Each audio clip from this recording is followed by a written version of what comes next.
এই বিয়ে আমি কিছুতেই মানতে পারবো না। যে মেয়ের চরিত্র ঠিক নেই তাকে আমি আমার ঘরের বউ করে নিয়ে যেতে পারবো না। বিয়ে বাড়ির সানাইয়ের শব্দ মুহূর্তেই থেমে গেল। চারিদিকে পিনপতন নীরবতা। ইয়ানা স্তব্ধ হয়ে দাঁড়িয়ে আছে বিয়ের স্টেজে। ইমরান, তোমার মাথা কি খারাপ হয়ে গেছে? তুমি সব কি বলছো সবার সামনে? আমি যা বলছি একদম ঠিক বলছি। তুমি ভেবেছো তুমি যা খুশি তাই করবে আর আমি বোকার মতো তোমাকে বিয়ে করে নেব? হাই হাই, এই ছিল তোর মনে? আমরা তোকে এত বিশ্বাস করলাম আর তুই আমাদের বংশের মুখেই চুনকালি মাখালি। আম্মু, আমি তো তোমাকে আগেই বলেছিলাম আপুর গতিবিধি আমার ভালো লাগে না। দেখো আজ সবার সামনে আমাদের কি অপমানটাই না হতে হচ্ছে। চাচি, তিয়াশা, তোমরা অন্তত চুপ করো। তোমরা ভালো করে জানো এসব ডাহা মিথ্যা কথা। ইমরান, তুমি কোন সাহসে আমার নামে এসব জঘন্য মিথ্যা অপবাদ দিচ্ছ? মিথ্যা? এই দেখো প্রমাণ। ইমরান পকেট থেকে কিছু ভুয়া ছবি বের করে আকবর সাহেবের হাতে দিল। ছবিগুলো দেখে আকবর সাহেবের চোখ রাগে লাল হয়ে গেল। ইয়ানা, আকবর সাহেব সজোরে ইয়ানার গালে এক থাপ্পড় বসিয়ে দিলেন। থাপ্পড়ের আঘাতে ইয়ানা স্টেজের একপাশে ছিটকে পড়ল। ওগো, তুমি মেয়েটাকে এভাবে মারছো কেন? ও তো আমাদের মেয়ে, ওর কথা অন্তত একবার শোনো। তুমি চুপ করো সালমা। তোমার এই আদরের মেয়ে আজ আমার মান সম্মান সব ধুলে মিশিয়ে দিয়েছে। আমার এত বছরের অহংকার, আমার বংশের নাম সব শেষ করে দিয়েছে এই মেয়ে। আবু, তুমি আমাকে না জিজ্ঞেস করেই ওর দেওয়া ছবিগুলো বিশ্বাস করে নিলে? আমি তোমার নিজের মেয়ে, আর তুমি আমাকে একটাবারের জন্য আত্মপক্ষ সমর্থনের সুযোগ দিলে না। চুপ কর বেয়াদব মেয়ে। তোর মতো মেয়ে থাকা আর না থাকা সমান। আঙ্কেল, আমাকে মাফ করবেন। আপনাদের সাথে আমাদের ব্যবসায়িক সম্পর্ক থাকবে, কিন্তু এই মেয়ের সাথে আমি কোনো সম্পর্ক রাখতে চাই না। আমি চললাম। ইমরান চলে যেতে উদ্যত হলে ইয়ানা উঠে দাঁড়ালো। তার চোখে পানি, কিন্তু দৃষ্টিতে চলছে জেদের আগুন। দাঁড়াও ইমরান, তুমি আমাকে ছেড়ে যাচ্ছ না।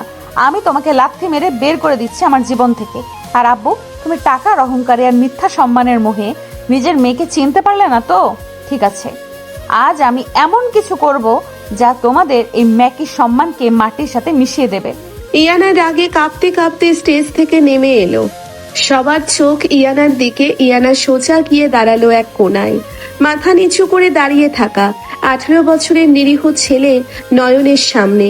নয়ন এই বাড়িতে আশ্রিত এক গরিব আত্মীয়, যে 5 ফরমাস খাটে। নয়ন, এদিকে আয়। জি জি আপু। তুই আমাকে বিয়ে করবি? ইয়ানার কথা শুনে পুরো বিয়ে বাড়ি যেন স্তব্ধ হয়ে গেল। নয়ন ভয় পাওয়ার ভান করে 2 কদম পিছিয়ে গেল। আপু এসব কি বলছেন? আমি তোকে যা জিজ্ঞেস করেছি তার উত্তর দে। তুই আমাকে বিয়ে করবি কি না? হ্যাঁ নাকি না? ইয়ানা, তোর মাথায় কি পুরোপুরি খারাপ হয়ে গেছে? তুই আমাদের বাড়ির আশ্রিত একটা ফকিন্নি ছেলেকে বিয়ে করবি? আমার সামনে দাঁড়িয়ে এই সাহস তোর কি করে হয়? বিয়ে করলাম তাতে তোমার কি আসে যায়? আর ইমরান, তুই ভেবেছিস তুই চলে গেলে আমি বিয়ে না করে বসে থাকবো? দেখ, আজ আমি এই নিরীহ ছেলেটাকেই বিয়ে করব। ভাইজান, মেয়েটার তো দেখছি লজ্জা শরম সব মাথা থেকে উড়ে গেছে। একে তো নিজের চরিত্র খারাপ, তার উপর এখন এই ভিখারির ছেলেকে বিয়ে করতে চাইছে। আপু, তুমি কি পাগল হয়ে গেলে? এই পিচ্চি ছেলে যে কিনা আমাদের বাড়িতে ড্রাইভারের সাথে থাকে, কাজের লোকের মতো হুকুম তামিল করে, তাকে তুমি বিয়ে করবে? তোমার স্ট্যাটাস কোথায় আর ওর কোথায়? তোদের স্ট্যাটাস তোদের কাছে রাখতি আসা। আমার এখন কারোর টাকার দরকার নেই। কাজী সাহেব কোথায়? জি মা, আমি এখানে। আপনি বিয়ে পড়ান, আমি এই নয়নকে বিয়ে করব। আপু, আঙ্কেল আমাকে মেরে ফেলবে। আমি পারবো না। আমাকে মাফ করে দিন আপু। নয়ন কাঁপতে কাঁপতে ইয়ানার পা ধরতে গেলে ইয়ানা নয়নের হাত শক্ত করে ধরে ফেলে। তোকে কেউ কিছু করতে পারবে না, আমি আছি। তুই শুধু কবুল বলবি। কাজী সাহেব, শুরু করুন। কাজী সাহেব, আপনি যদি এই বিয়ে পড়ান তবে আমি আপনাকে পুলিশে দেব। আর ইয়ানা, তুমি যদি সত্যি এই ছোট লোকের বাচ্চাকে বিয়ে করিস, তাহলে মনে রাখিস এই বাড়ির দরজা তোর জন্য চিরকালের মতো বন্ধ হয়ে যাবে। ইয়ানা মা, জেদ করিস না। তোর আব্বুর কাছে ক্ষমা চেয়ে নে। আমি তোর আব্বুকে বোঝাচ্ছি। তুই এই ছেলেকে বিয়ে করে কোথায় যাবি মা? আম্মু, তুমি আমাকে বাধা দিও না। যে বাবা অন্যের কথায় নিজের মেয়ের গায়ে হাত তুলতে পারে, সেই বাবার বাড়িতে থাকার বিন্দুমাত্র ইচ্ছে আমার নেই। কাজী সাহেব, আপনি বিয়ে পড়াবেন নাকি আমি অন্য কাউকে ডাকবো? আকবর সাহেব রাগে গজগজ করতে করতে বললেন, পড়ান বিয়ে, আজ থেকে এই মেয়ে আমার জন্য মরে গেছে। কাজী সাহেব ভয়ে বিয়ে পড়াতে শুরু করলেন। নয়ন বাবু, আপনি কি এই বিয়েতে রাজি আছেন? আঙ্কেল, আমি নয়ন, আমার দিকে তাকিয়ে বল কবুল। নয়ন ভয় পাওয়ার অভিনয় করে ঢোক গিলল, তারপর কাঁপা কাঁপা গলায় বলল, কবুল। পরপর 3 বার কবুল বলে বিয়ে সম্পন্ন হলো। ইয়ানার চোখে জেদের আগুন আর বুকে রাজ্যের কষ্ট। বিয়ে যখন হয়েই গেছে, এবার তুই এই ভিখারিটাকে নিয়ে আমার বাড়ি থেকে বেরিয়ে যা, আর কোনোদিন যেন এই বাড়িতে তোকে না দেখি। ভাইজান একদম ঠিক সিদ্ধান্ত নিয়েছেন। এমন মেয়েকে বাড়িতে রাখলে আমাদের তিয়াশার বিয়েতেও বাধা পড়বে। চাচি, তোমার ওই মিষ্টি কথার পেছনের বিষ আমি খুব ভালো করেই চিনি। তোমরা সবাই খুব ভালো থেকো নিজেদের এই টাকার অহংকার নিয়ে। নয়ন, চল আমার সাথে। আপু, মানে আমার তো এখানে। তুই কি কানে কম শুনিস? আমি তোর স্ত্রী এখন, আমাকে আপু ডাকবি না, চল বলছি। ইয়ানা নয়নের হাত শক্ত করে ধরে এক কাপড়ে সেই বাড়ি থেকে বেরিয়ে এলো। বাইরে তখন ঝুম বৃষ্টি শুরু হয়েছে। সালমা বেগম মেয়ের যাওয়ার দিকে তাকিয়ে হাউমাউ করে কাঁদতে লাগলেন। আমার মেয়েটাকে তোমরা এভাবে বের করে দিলে? ও তো কোনো দোষ করেনি। আর একটা কথা বললে তোমাকেও এই বাড়ি থেকে ঘাট ধাক্কা দিয়ে বের করে দেব। এদিকে ইয়ানা বৃষ্টির মধ্যে কাঁদতে কাঁদতে হাঁটছে। তার এত দিনের সাজানো স্বপ্ন, সম্মান, পরিবার সব এক নিমেষে শেষ হয়ে গেল। নয়ন ইয়ানার পাশ দিয়ে চুপচাপ হাঁটছে। আপনি আপনি বৃষ্টিতে ভিজছেন, আপনার জ্বর চলে আসবে। তুই চুপ করে হাঁটবি একদম। তোকে আমি বিয়ে করেছি, তার মানে এই নয় যে তুই আমার উপর অধিকার ফলাবি। তুই শুধু আমার একটা হাতিয়ার, ওদেরকে দেখানোর জন্য। জি, আমি তো এমনি বলছিলাম। বেশ কিছুক্ষণ হাঁটার পর তারা বস্তির মতো একটা জায়গায় এলো। পুরনো টিনের চালের একটা ভাঙাচোরা ঘর। নয়ন পকেট থেকে চাবি বের করে তালা খুলল। এইটা আমার বাড়ি, আমি এখানে একাই থাকি। বাড়িটা ছোট, আপনার হয়তো কষ্ট হবে। আমার কোনো কষ্ট হবে না, তুই দরজা খোল। ইয়ানা ভেতরে ঢুকে দেখলো একটা মাত্র ছোট ঘর, একটা ভাঙা খাট আর এক কোনায় রান্নার ছোট্ট একটা স্টোভ। ইয়ানা খাটের উপর বসে 2 হাতে মুখ ঢেকে ডুকরে কেঁদে উঠল। কেন এমন হলো আমার সাথে? আমি তো কারোর কোনো ক্ষতি করিনি। ইমরান কেন আমার সাথে এই বেইমানিটা করলো? আব্বু কেন আমাকে একবারও বিশ্বাস করলো না? ইয়ানার কান্নায় নয়নের বুকে যেন কেউ হাতুড়ি দিয়ে আঘাত করতে লাগলো। নয়ন ধীর পায়ে ইয়ানার কাছে গেল। আপনি আপনি কাঁদবেন না, আপনার কান্না দেখলে আমার কষ্ট হয়। তোর কেন কষ্ট হবে? তুই কে আমার? তুই তো একটা কাজের ছেলে, তুই আমাকে দয়া দেখাচ্ছিস? আমি দয়া দেখাচ্ছি না, আমি আপনার স্বামী। স্বামী? তুই আমার স্বামী? তুই নিজেকে আয়নায় দেখেছিস? তুই তো একটা বাচ্চা ছেলে। তোকে আমি বিয়ে করেছি শুধু জেদের বশে। এই বিয়ের কোনো মূল্য আমার কাছে নেই। তুই ফ্লোরে শুয়ে পড়, আমি খাটে ঘুমাবো। জি, আপনি খাটে ঘুমান, আমি নিচে ঘুমাচ্ছি। আপনার জন্য একটা শুকনো তোয়ালে দিচ্ছি, আপনি মাথাটা মুছে নিন, না হলে ঠান্ডা লেগে যাবে। নয়ন একটা পরিষ্কার তোয়ালে ইয়ানার দিকে এগিয়ে দিল। ইয়ানা তোয়ালেটা নিয়ে ছুঁড়ে ফেলে দিল। আমাকে তোর কোনো জিনিস ছুতে বলবি না, দূরে গিয়ে শো। আচ্ছা, আমি দূরেই যাচ্ছি। নয়ন ফ্লোরে একটা পাটি বিছিয়ে শুয়ে পড়ল। ইয়ানা খাটে শুয়ে ফুপিয়ে ফুপিয়ে কাঁদতে লাগলো। নয়ন ফ্লোরে শুয়ে আর চোখে ইয়ানার দিকে তাকিয়ে আছে। তার সেই বোকা আর নিরীহ চোখের দৃষ্টি এবার একদম পাল্টে গেল। তুমি কাঁদছো ইয়ানা? তোমার এই প্রতিটা কান্নার ফোঁটার হিসাব আমি কড়াই গন্ডায় নেব। তুমি ভাবছো ইমরান তোমাকে ধোঁকা দিয়েছে? আসলে ইমরানকে দিয়ে এই কাজটা আমি করিয়েছি, কারণ ইমরান আর তোমার চাচি মিলে প্ল্যান করেছিল বিয়ের পর তোমাকে পাগল প্রমাণ করে তোমার বাবার সব সম্পত্তি হাতিয়ে নেওয়ার। আমি সেটা হতে দিতে পারতাম না। তোমাকে ওদের নোংরা হাত থেকে বাঁচানোর একটাই উপায় ছিল তোমাকে নিজের কাছে নিয়ে আসা। তুমি আমাকে ঘেন্না করো, অবহেলা করো, আমার তাতে কোনো দুঃখ নাই, কিন্তু আমি তোমাকে কারো ক্ষতির শিকার হতে দেব না। এই ডেভিল তার নিজের জিনিসের উপর কারো নজর সহ্য করে না।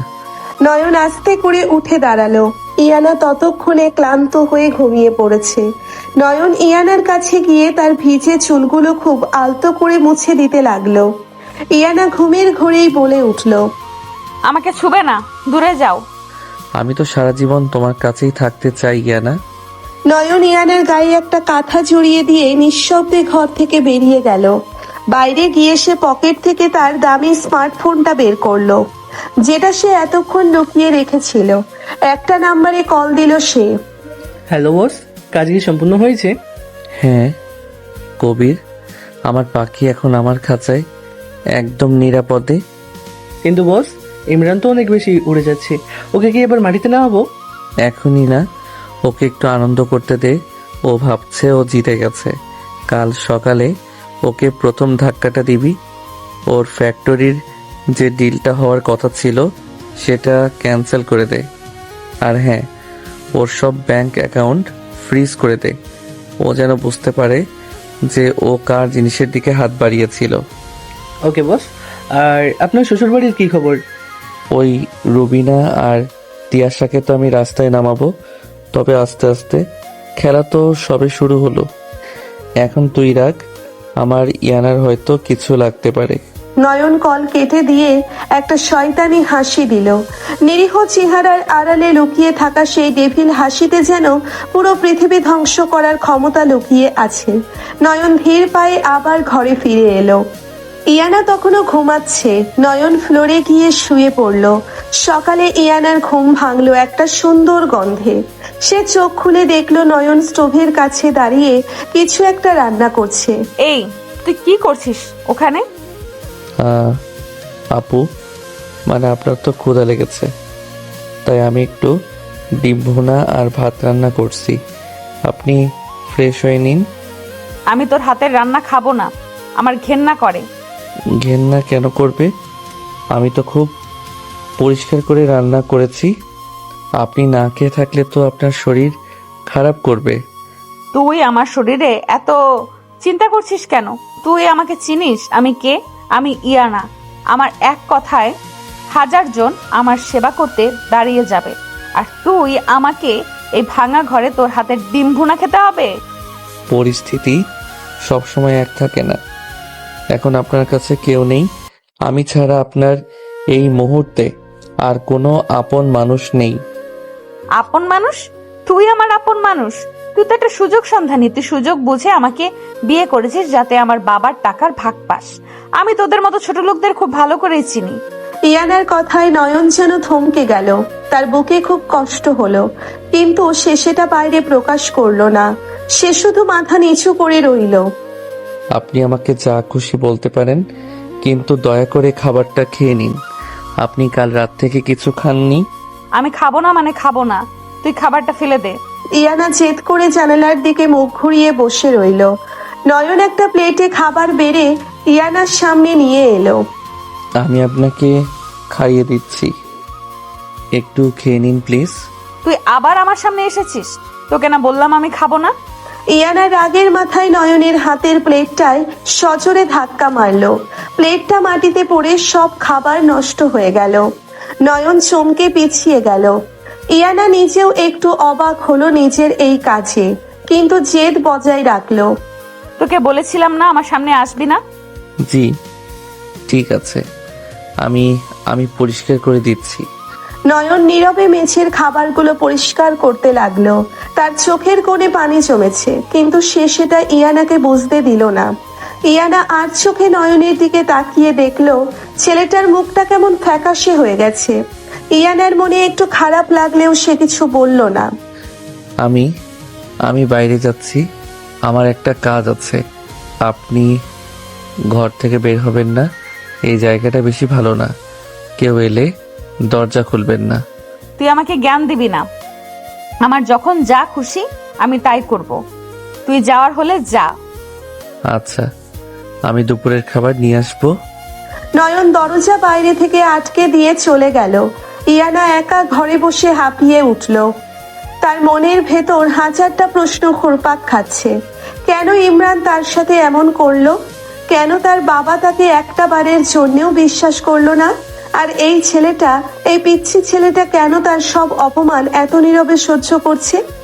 ইয়ানা ভাবতে ভাবতে আবার কেঁদে ফেললো।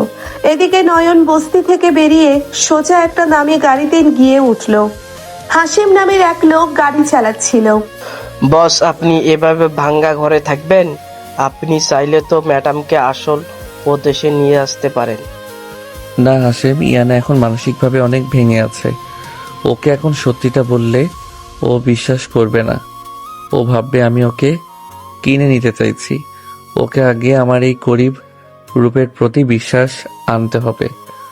ও যখন বুঝতে পারবে যে টাকার চেয়ে মানসিক শান্তির মূল্য অনেক বেশি, তখন আমি ওকে সব বলবো। কিন্তু বস, ম্যাডাম তো আপনাকে অপমান করছে, আপনার কষ্ট হচ্ছে না? ওর দেওয়া অপমান আমার কাছে আশীর্বাদের মতো। ও আমাকে বকুক, মারুক, যা খুশি করুক, শুধু আমার চোখের সামনে থাকুক। আমি ওকে আমার থেকে দূরে যেতে দেব না। তুই এখন গাড়ি টান, কবিরের ওখানে যেতে হবে। জি বস। নয়ন তার ল্যাপটপ খুলে বসলো গাড়িতে। স্ক্রিনে ইমরানের ব্যাংক অ্যাকাউন্টের ডিটেলস ভাসছে। নয়ন একটা কিবোর্ড চাপতেই ইমরানের সব টাকা জিরো হয়ে গেল।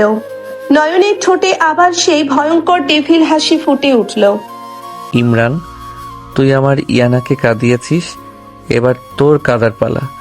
আমি তোকে এমনভাবে শেষ করব যে তুই নিজের মৃত্যু ভিক্ষা চাইবি, কিন্তু পাবি না।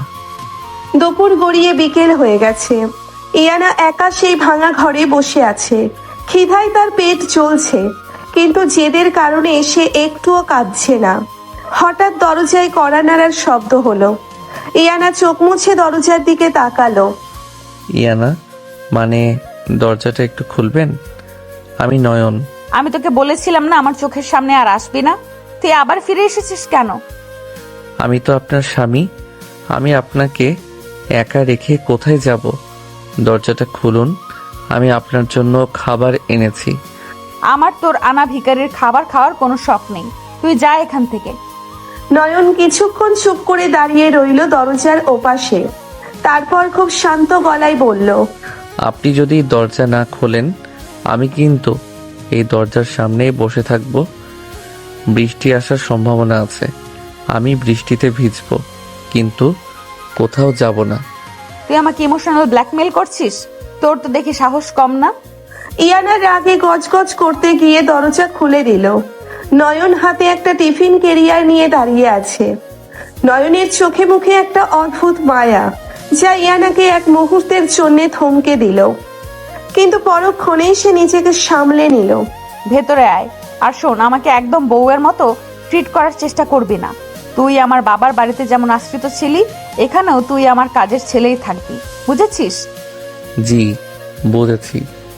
আপনি বসুন, আমি খাবারটা বেড়ে দিচ্ছি। নয়ন খুব যত্ন করে একটা পরিষ্কার থালায় ভাত আর মুরগির মাংস বেড়ে ইয়ানার সামনে দিল। ইয়ানা খাবারটার দিকে তাকিয়ে একবার ঢোক গিলল। তার খুব খিদে পেয়েছে। এই খাবার তুই কোথা থেকে এনেছিস? চুরি করেছিস নাকি?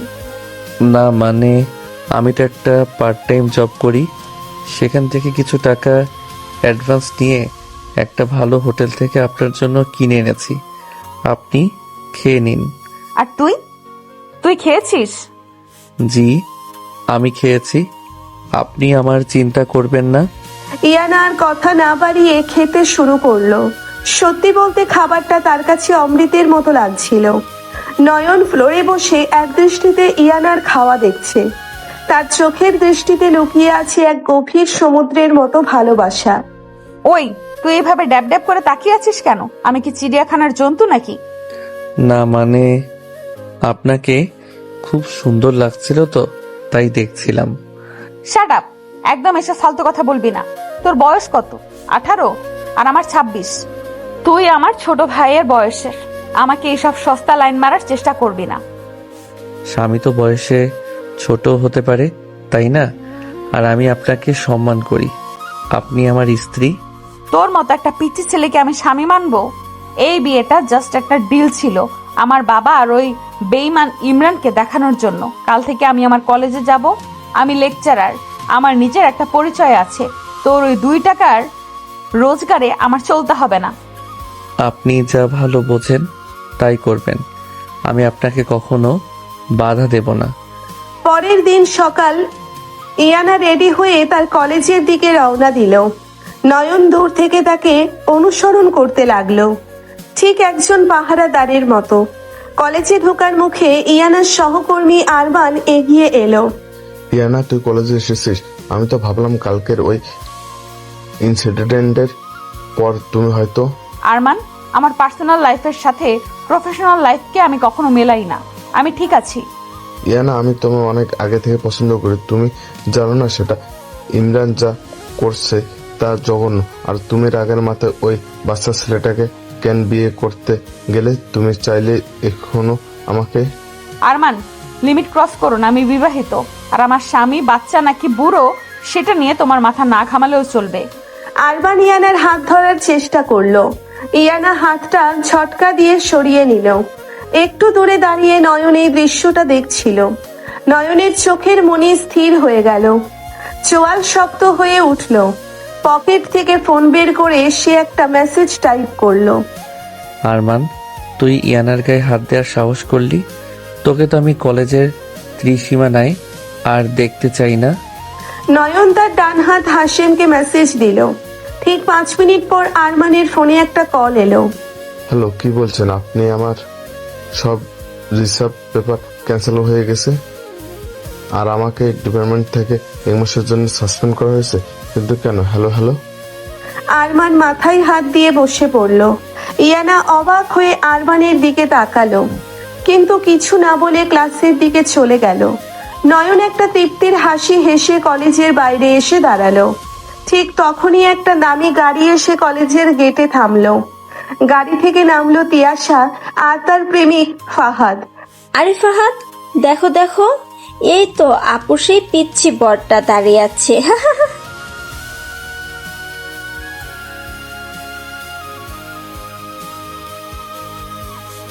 আসলেই তো। কিরে ছেলে, তোর তো ভাগ্য খুলে গেছে। একেবারে 1 কোটিপতির মেয়েকে ফাঁসিয়ে ফেললি। তা ইয়ানা কোথায়? কলেজের ভেতরে? আপনারা কারা? আর ইয়ানা মানে আমার স্ত্রীর নামে বাজে কথা বলবেন না। তোর স্ত্রী? তুই তো একটা রাস্তার ভিখারি। আপু তোকে জাস্ট একটা টিস্যু পেপারের মতো ইউজ করেছে। কাজ শেষ হলে তোকে ড্রেনে ফেলে দেবে। ইয়ানা ঠিক সেই মুহূর্তে ক্লাস থেকে বের হয়ে গেটের কাছে আসছিল। তিয়াশার ফাহাদকে দেখে সে থমকে দাঁড়ালো। নয়ন মাথা নিচু করে কাঁপতে কাঁপতে বলল, আমাকে আপনারা যা খুশি বলুন, কিন্তু ইয়ানাকে কিছু বলবেন না। ও অনেক ভালো। তুই আমাকে শেখাবি? ওই রাস্তার কুকুর, তোকে তো আজ আমি। ফাহাদ নয়নের গায়ে হাত তুলতে গেলে ইয়ানা দৌড়ে এসে ফাহাদের হাত শক্ত করে ধরে ফেলে। ইয়ানার চোখে আগুন জ্বলছে। ফাহাদ, খবরদার বলছি, আমার স্বামীর গায়ে হাত তোলার আগে নিজের হাতটার কথা চিন্তা করিস। হাতটা কিন্তু আমি গোড়া থেকে কেটে ফেলবো। আপু, তুমি ফকিনীর ছেলের জন্য ফাহাদের গায়ে হাত তুলছো? তোমার তো লেভেল বলতে আর কিছু অবশিষ্ট নেই। আমার লেভেল তোর মাপতে আসিস না। আমার লেভেল তোরা মাপতে আসিস না তিয়াশা।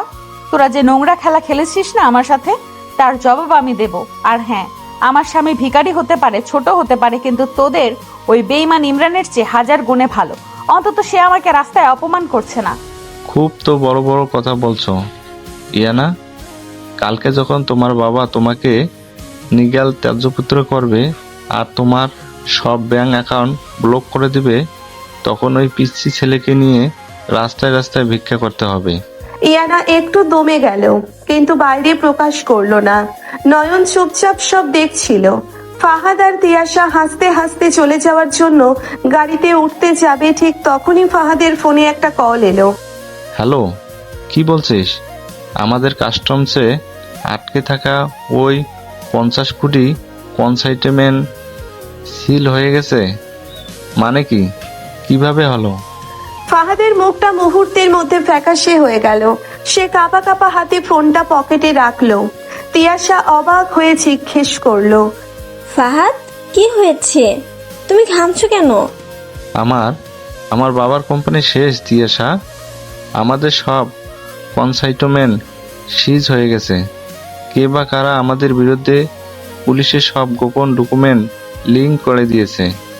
ফাহাদ আর তিয়াশা হন্তদন্ত হয়ে গাড়ি নিয়ে ছুটে চলে গেল। ইয়ানা অবাক হয়ে তাকিয়ে আছে।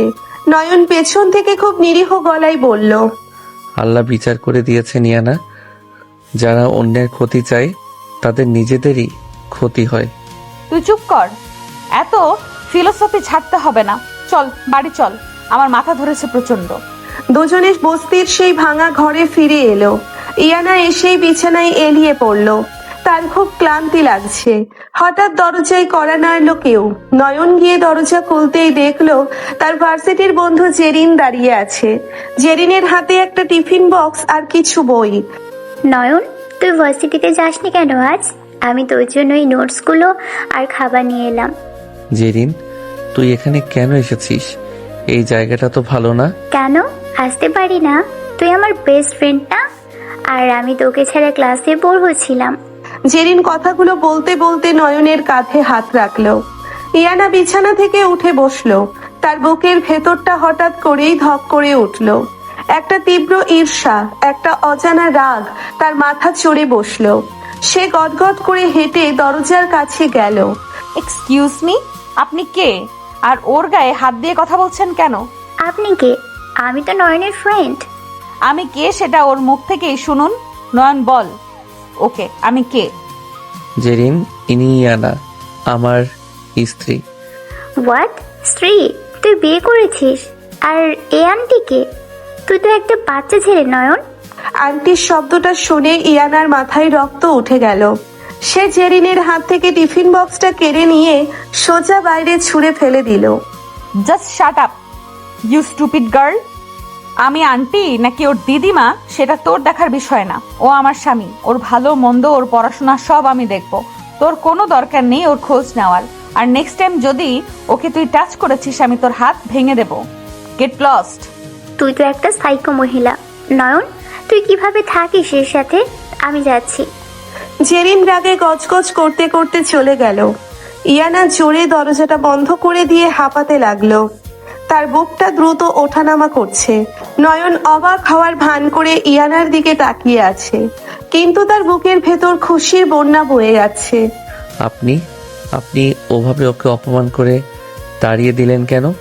ও তো আমার শুধু বন্ধুই ছিল। বন্ধু? তোর ওই বন্ধুকে আমি খুব ভালো করেই চিনি। আর তুই তুই খুব মজা পাচ্ছিলি না ওর ওই ন্যাকামো দেখে? আমি তো কিছু বলিনি, আপনি শুধু শুধুই রাগ করছেন। আমি রাগ করবো না তো কে করবে? তুই আমার লিগ্যাল হাজবেন্ড। আমার স্বামী হয়ে তুই অন্য মেয়ের সাথে গদগদ হয়ে কথা বলবি আর আমি সেটা দাঁড়িয়ে দাঁড়িয়ে দেখবো? কিন্তু আপনি তো আজ সকালে বললেন এই বিয়েটা জাস্ট একটা ডিল। আপনি আমাকে স্বামী মানেন না, তাহলে এখন আমার উপর এত অধিকার ফলাচ্ছেন কেন? নয়নের কথায় ইয়ানা থমকে গেল। সত্যিই তো, সে কেন এত রিয়াক্ট করছে? এই পিচ্ছি ছেলেটার উপর তার কিসের এত অধিকার বোধ? ইয়ানা কোনো উত্তর না খেয়ে খপ করে নয়নের কলার চেপে ধরলো। আমি যা খুশি তাই করব। আমি তোর উপর অধিকার ফলাবো, তোকে বকবো, তোকে মারবো, কিন্তু তুই অন্য কোনো মেয়ের দিকে চোখ তুলেও তাকাতে পারবি না, মনে থাকে যেন। ইয়ানা নয়নকে ছেড়ে দিয়ে খাটে গিয়ে বসে পড়ল। নয়ন একটা মুচকি হাসি দিয়ে মাথা নিচু করে ফেললো। তার প্ল্যানটা নিখুঁতভাবে কাজ করছে। ইয়ানার মনের ভেতর সে নিজের জন্য একটা জায়গা তৈরি করতে পারছে। আচ্ছা, আমি আর কারোর সাথে কথা বলবো না। আপনি শান্ত হন, আমি আপনার জন্য এক কাপ কফি বানিয়ে আনছি। রাত বাড়তে লাগলো। হঠাৎ করেই বাইরে প্রচন্ড ঝড় আর বৃষ্টি শুরু হলো। টিনের চাল দিয়ে ঝমঝম করে শব্দ হচ্ছে। ইয়ানা ভয়ে কান চেপে খাটের এক কোণায় জড়সড় হয়ে বসে আছে। হঠাৎ করে কারেন্ট চলে গেল। ঘুটঘুটে অন্ধকার পুরো ঘর। ইয়ানা একটা ছোট চিৎকার দিয়ে উঠল। নয়ন, নয়ন তুই কোথায়? আমি এখানে ইয়ানা, ভয় পাবেন না, আমি মোমবাতি জ্বালাচ্ছি। নয়ন একটা মোমবাতি জ্বালালো। মোমের আলোয় ইয়ানা দেখলো চালের একটা ফুটো দিয়ে ঠিক ইয়ানার খাটের ওপর বৃষ্টির পানি পড়ছে। ইয়ানা গুটিয়ে একপাশে সরে গেল। নয়ন সেটা খেয়াল করলো। ওই জায়গাটা ভিজে যাচ্ছে, আপনি এই পাশে আসুন। তুই কোথায় ঘুমাবি? নিচে তো পুরোটাই পানিতে ভেসে যাচ্ছে। আমি দাঁড়িয়ে থাকবো, সমস্যা নেই, আপনি ঘুমান। নয়ন একটা প্লাস্টিকের বস্তা নিয়ে সেই ফুটোটার নিচে দাঁড়িয়ে রইল, যাতে পানিটা খাটের উপর না পড়ে। বৃষ্টির ছাটে নয়নের পুরো শরীর ভিজে যাচ্ছে, সে শীতে কাঁপছে। ইয়ানা মোমের আলোয় দেখছে একটা 18 বছরের ছেলে তার জন্য কতটা স্যাক্রিফাইস করছে। ইয়ানার বুকের ভেতরটা মোচড় দিয়ে উঠল। তুই তুই ওটা রেখে দে, তুই ভিজে যাচ্ছিস তো, তোর ঠান্ডা লাগবে।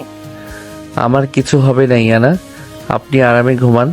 আপনার যেন এক ফোঁটা পানিও গায়ে না লাগে, সেই দায়িত্ব আমার। তুই কেন করছিস আমার জন্য এত কিছু? আমি তোকে কত অপমান করেছি, কত বাজে কথা বলেছি, তাও তুই কেন আমাকে এত কেয়ার করিস? নয়ন প্লাস্টিকটা ধরে রেখেই ইয়ানার চোখের দিকে তাকালো। তার সেই শান্ত চোখের ভেতর এক অদ্ভুত মায়া। কারণ পৃথিবীতে আমার আপন বলতে আর কেউ নেই ইয়ানা। আপনি আমাকে জোর করে বিয়ে করলেও আমি আপনাকে মন থেকে আমার স্ত্রী মেনে নিয়েছি। আর নিজের স্ত্রীকে আগলে রাখার জন্য আমি নিজের জীবনও দিতে পারি। ইয়ানার চোখ দিয়ে টপ টপ করে পানি পড়তে লাগলো। সে জীবনে কখনো এত নিঃস্বার্থ ভালোবাসা কারো কাছে পায়নি।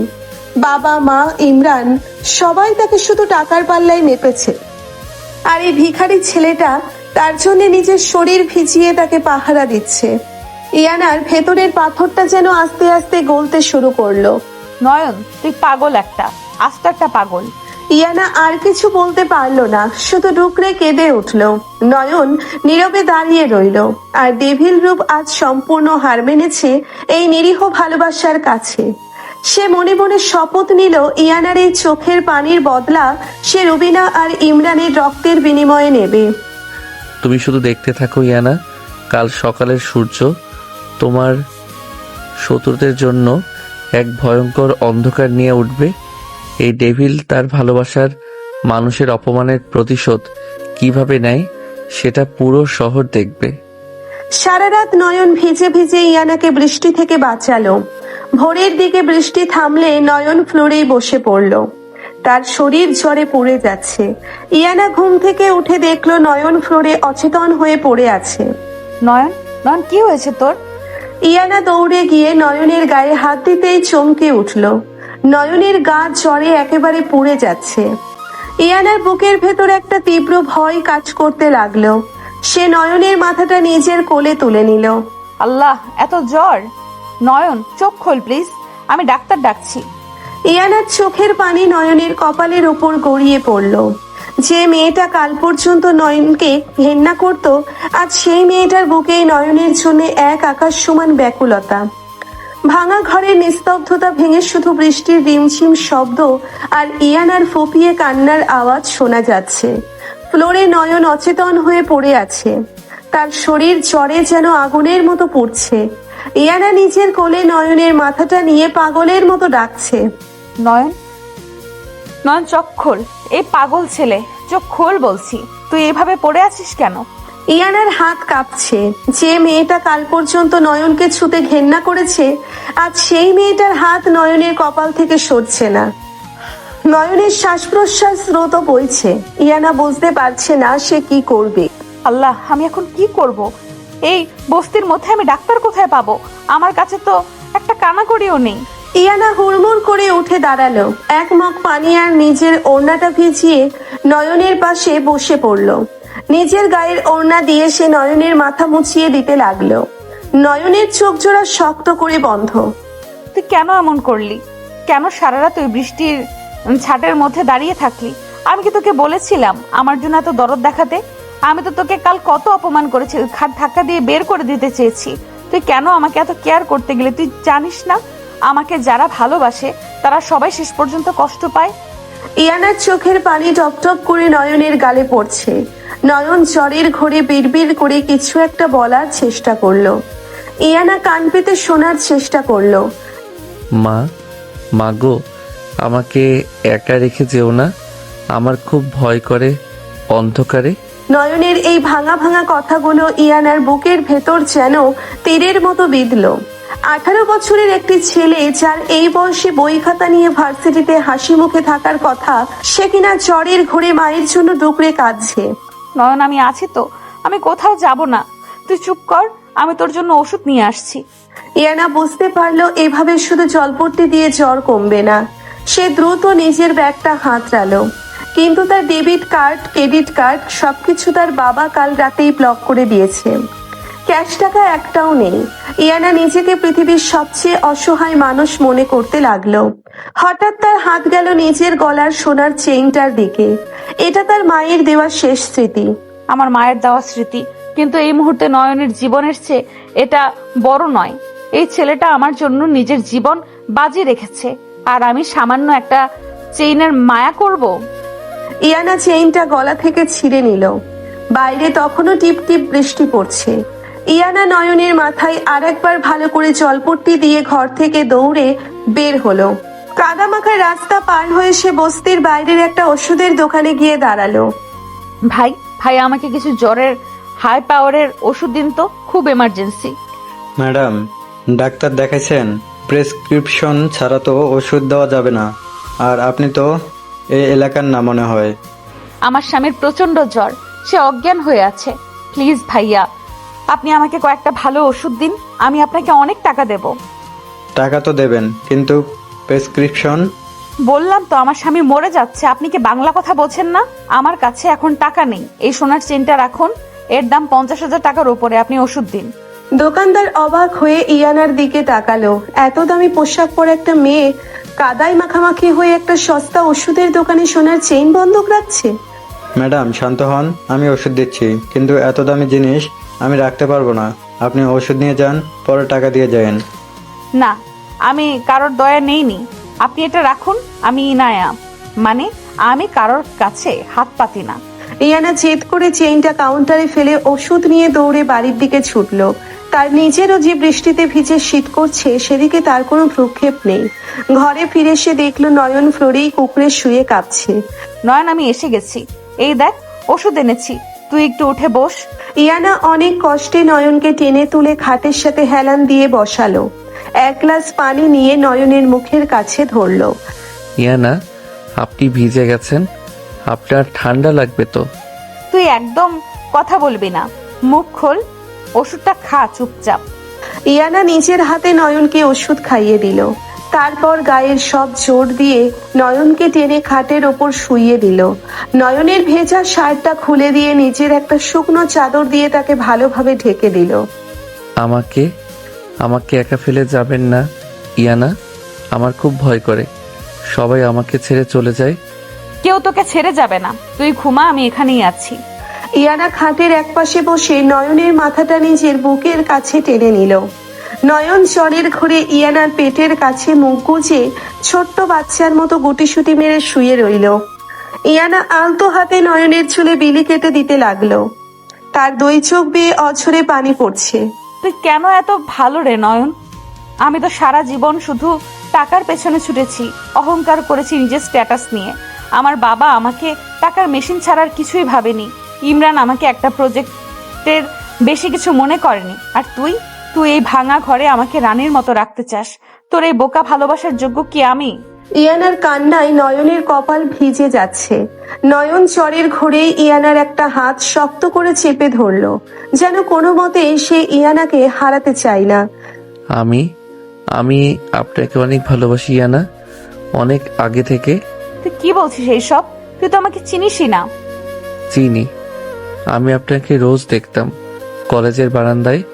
আপনি যখন রেগে থাকতেন আপনার নাকটা লাল হয়ে যেত, খুব সুন্দর লাগতো। জ্বরের ঘোরে নয়নের এই অসংলগ্ন কথাগুলো ইয়ানার বুকের ভেতরে একটা অদ্ভুত ঝড় তুলে দিল। এই ছেলেটা তাকে আগে থেকে ভালোবাসে, কিন্তু ও তো কখনোই কিছু বলেনি। ইয়ানা নয়নকে আরো শক্ত করে জড়িয়ে ধরলো। তুই একটা পাগল, আস্ত একটা পাগল। আমি তোর মতো একটা বাচ্চাকে কি করে ভালোবাসবো বলতো? তুই তো কিছুই বুঝিস না। দেখতে দেখতে বিকেল গড়িয়ে সন্ধ্যা হয়ে এলো। ওষুধের প্রভাবে নয়নের জ্বর আস্তে আস্তে কমতে শুরু করেছে। নয়ন যখন চোখ খুললো তখন দেখলো ঘর অন্ধকার, আর সে ইয়ানার বুকের উপর মাথা রেখে শুয়ে আছে। ইয়ানার দুই হাত তাকে পরম মমতায় জড়িয়ে রেখেছে। ইয়ানা ক্লান্ত হয়ে ঘুমিয়ে পড়েছে। ইয়ানা, তুমি আমাকে এত যত্নে জড়িয়ে রেখেছো। আমি তো ভেবেছিলাম তুমি আমাকে ঘেন্না করো। তোমার এই মায়া মাখা মুখের জন্য আমি পুরো পৃথিবী জ্বালিয়ে দিতে পারি। তুমি আমার, শুধু আমার। নয়নের চোখের দৃষ্টিতে আবার সেই ডেভিল রূপ ফিরে এলো।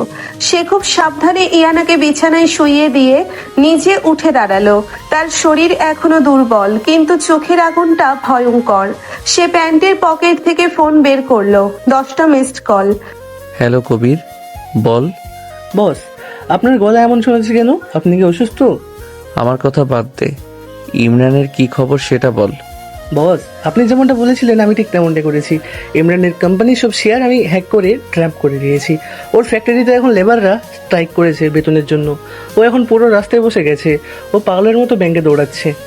গুড, ওকে আরও একটু দৌড়াতে দে। ওর বাবা মা যেন কাল সকালে বাড়ি থেকে বের হতে না পারে, সেই ব্যবস্থা কর। ওদের নামে ইনকাম ট্যাক্সের ভুয়া নোটিশ পাঠিয়ে দে। ওরা ইয়ানাকে অপমান করেছে সবার সামনে। আমি ওদের বংশের নাম মুছে দেব। কিন্তু বস, আপনার শ্বশুর আকবর সাহেবের কোম্পানির অবস্থাটাও তো খুব খারাপ। রুবিনা ম্যাডাম আর ওই শফিক মিলে আকবরের সাহেবের পেছন ছুরি মেরেছে। আকবর সাহেবের সব টাকা ওরা নিজেদের অ্যাকাউন্টে সরাচ্ছে। সরাতে দে। আকবর সাহেব টাকার অহংকারে অন্ধ। ওনার এই অহংকার ভাঙা দরকার। উনি যখন বুঝবেন তার নিজের রক্তের মানুষগুলোই তার সাথে বেইমানি করেছে, তখন ওনার চোখ খুলবে। তুই শুধু রুবিনার অ্যাকাউন্টগুলো ট্র্যাক করে রাখ। সময় হলে 1 সেকেন্ডে সব টাকা আমি ইয়ানার অ্যাকাউন্টে ট্রান্সফার করব। ওকে বস। আর আপনি ইন্সপেক্টর রফিক কিন্তু এখনো আপনাকে খুঁজছে। ওনার সন্দেহ কাল রাতের ফাহাদের কনস্টাইনমেন্ট সিজ হওয়ার পেছনে ডেভিলের হাত আছে। রফিককে নিয়ে আমাকে ভাবতে হবে না, ও আমার টিকিটাও ছুঁতে পারবে না। তুই এখন ফোন রাখ, ইয়ানা উঠে যাবে। সবগুলো কবিরের। নয়ন ফোন কেটে দিয়ে আবার সেই নিরীহ আর শান্ত চেহারায় ফিরে এলো। সে ধীর পায়ে ইয়ানার পাশে গিয়ে ফ্লোরে বসলো। ইয়ানার দিকে তাকিয়ে থাকতে থাকতেই ইয়ানা নড়ে চড়ে উঠল। নয়ন, নয়ন তুই কোথায়? ইয়ানা ধরপড় করে উঠে বসলো। অন্ধকারে নয়নকে দেখতে না পেয়ে সে ভয় পেয়ে গেল।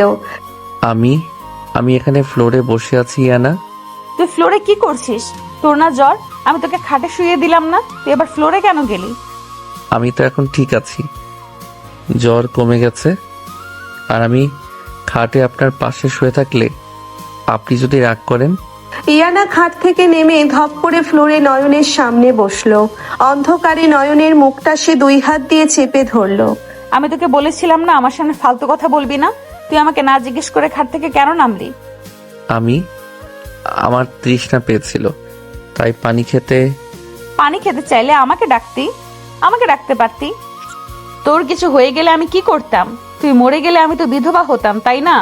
ইয়ানার গলায় ধমক থাকলেও তার 2 চোখ বেয়ে অঝরে পানি পড়ছে। নয়ন বুঝতে পারছে ইয়ানা তাকে কতটা আপন করে নিয়েছে এই একদিনেই। আপনি কাঁদছেন ইয়ানা আমার জন্য? একদম চুপ, একটা কথা বলবি না তুই। আমি কেন কাঁদবো তোর জন্য? তুই তো একটা কাজের ছেলে। আমি তোকে দয়া করছি জাস্ট। আচ্ছা, আপনি দয়াই করুন, তাও আপনি কাঁদবেন না প্লিজ। আপনার কান্না দেখলে আমার বুকের ভেতরটা কেমন যেন করে। মনে হয় কেউ আমার কলিজাটা চেপে ধরেছে। ইয়ানা আর নিজেকে সামলাতে পারল না। সে নয়নের বুকে মাথা রেখে হু হু করে কেঁদে উঠল। নয়নও তার 2 হাত দিয়ে ইয়ানাকে শক্ত করে জড়িয়ে ধরল। আমাকে তুই ছেড়ে যাবি না তো নয়ন? সবাই আমাকে টাকার জন্য ব্যবহার করেছে, তুইও কি আমাকে ধোকা দিবি? ইয়ানা, আমি আমার নিজের নিঃশ্বাসকে ধোকা দিতে পারি, কিন্তু আপনাকে না। আপনি আমার জীবনের সেই আলো, যার জন্য আমি 18 বছর ধরে অন্ধকারে অপেক্ষা করেছি। ইয়ানা চোখ তুলে নয়নের দিকে তাকালো। এই ছেলেটার কথাগুলো এত পরিণত, এত গভীর কেন? সে কি সত্যিই 18 বছরের একটি বাচ্চা ছেলে, নাকি তার আড়ালে অন্য কিছু লুকিয়ে আছে? তুই কথাগুলো এত সুন্দর করে গুছিয়ে কিভাবে বলিস? তুই তো ক্লাস 12 পাস করে মাত্র ভার্সিটিতে উঠলি। মানে আমি তো অনেক গল্পের বই পড়ি, সেখান থেকেই হয়তো। আচ্ছা ঠিক আছে, আর বকবক করতে হবে না, ওঠ খাট থেকে। আমি তো ফ্লোরেই আছি। উফ, তুই এত গাধা কেন? আমি বললাম ফ্লোর থেকে উঠে খাটে বস। তুই এখনো পুরোপুরি সুস্থ হোসনি। নয়ন বাধ্য ছেলের মতো উঠে খাটে বসলো। ইয়ানা একটা মোমবাতি জ্বালিয়ে আবার রান্নাঘরের দিকে গেল। আপনি কি করছেন ওখানে? তোর জন্য স্যুপ বানাচ্ছি, চুপচাপ বসে থাক। আপনি স্যুপ বানাতে পারেন? আমি ইনায়া, আমি সব পারি, তুই শুধু দেখে যা।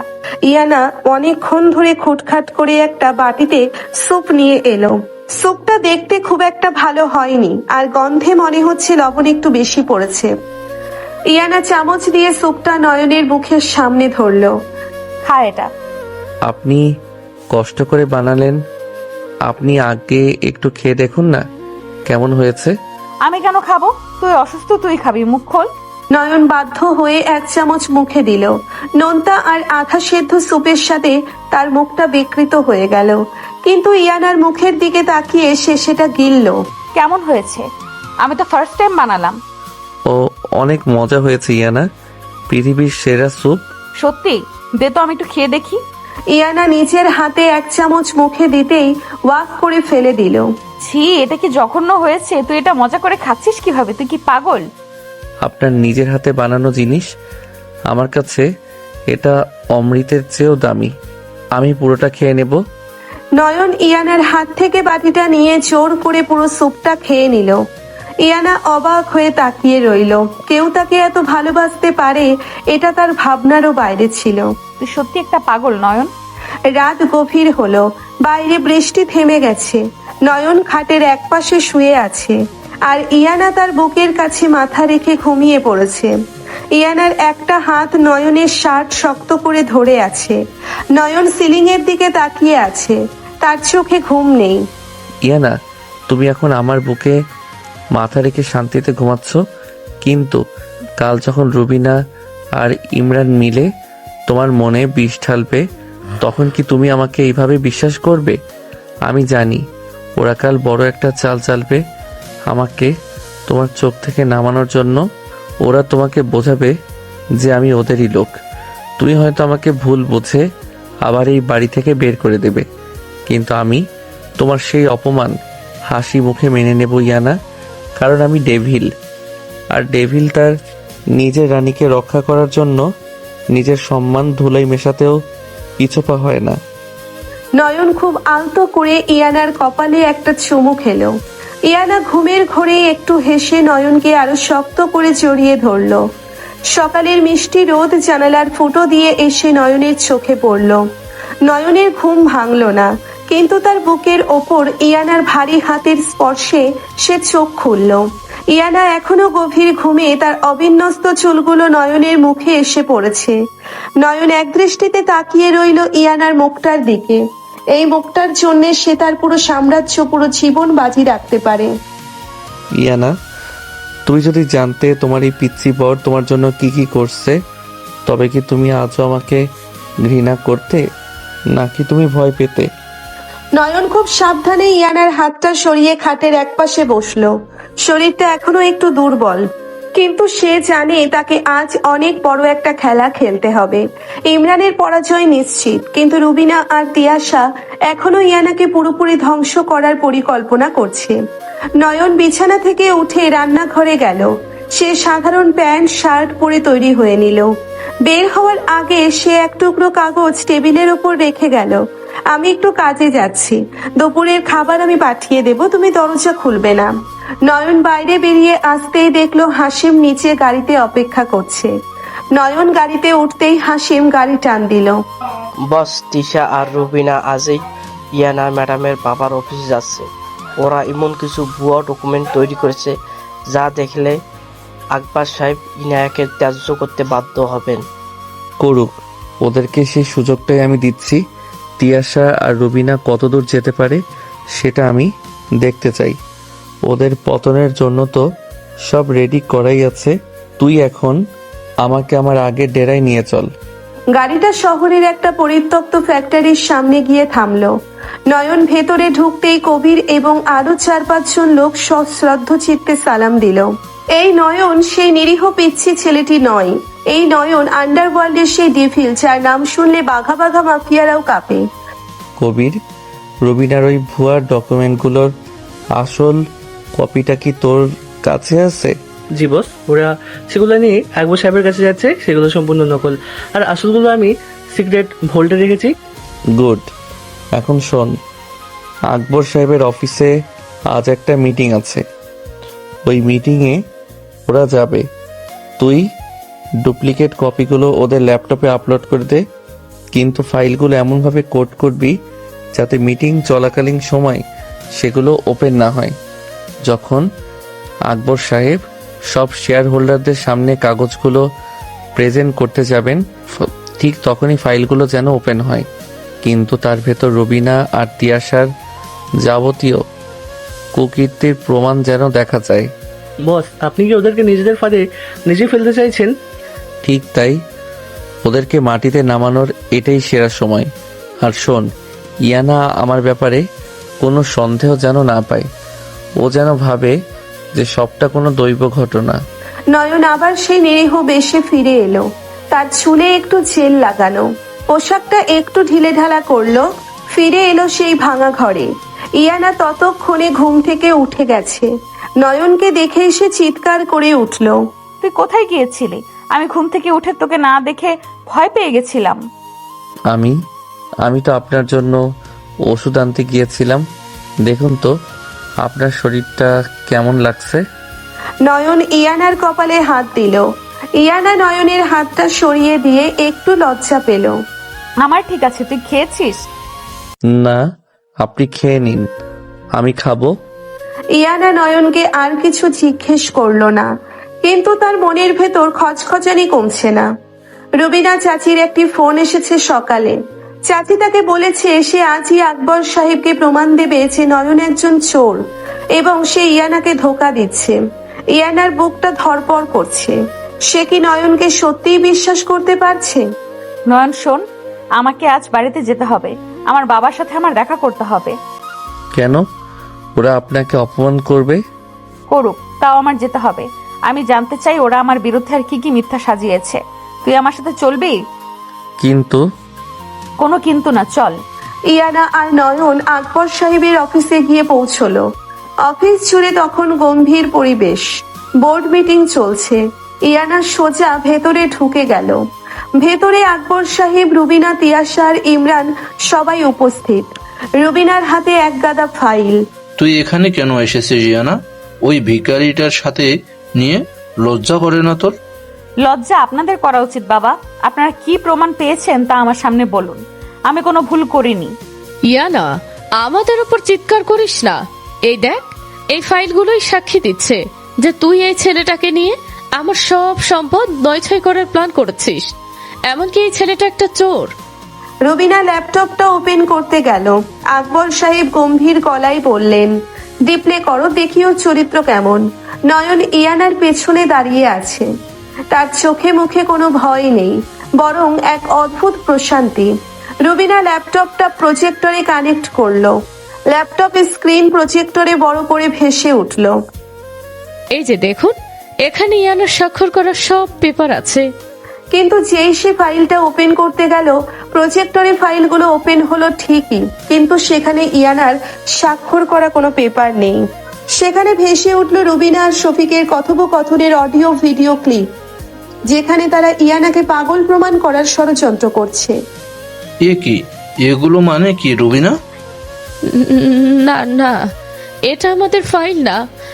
এটা কিভাবে হলো? তিয়াশা, তুই কি করেছিস এসব? আম্মু, আমি তো কিছু জানি না, ফাইল তো তুমি বান্ডেল করছো। আকবর সাহেব গর্জে উঠলেন। তিনি ফাইলগুলো চেক করতে শুরু করলেন। তাতে ইয়ানাকে ছোট করার প্রমাণের বদলে রুবিনা আর তিয়াশার জালিয়াতির সব তথ্য প্রমাণ বেরিয়ে আসতে লাগলো। কোম্পানির টাকা কিভাবে তারা বিদেশে পাচার করেছে তার লিস্ট বেরিয়ে এলো। তোরা আমার এত বড় সর্বনাশ করলি। আর ইয়ানা, আমি তোকে ভুল বুঝেছিলাম। আকবর সাহেবের হাত থেকে চশমাটা নিচে পড়ে গেল। ইয়ানা স্তব্ধ হয়ে সব দেখছে। সে জানে না এটা কিভাবে হলো, কিন্তু তার মনের কোণে কোথাও একটা সন্দেহ দানা বাঁধছে। সে নয়নের দিকে তাকালো। নয়ন তখন জানালার দিকে তাকিয়ে আছে, যেন এই ঘটনার সাথে তার কোনো সম্পর্ক নেই। নয়ন, এই ঘটনা কি তুই করেছিস? তুই কিভাবে পারলি? তুই তো জানতেই না ওরা কি ফাইল রেডি করেছে। আঙ্কেল, এটা কোনো একটা ভুল বোঝাবুঝি।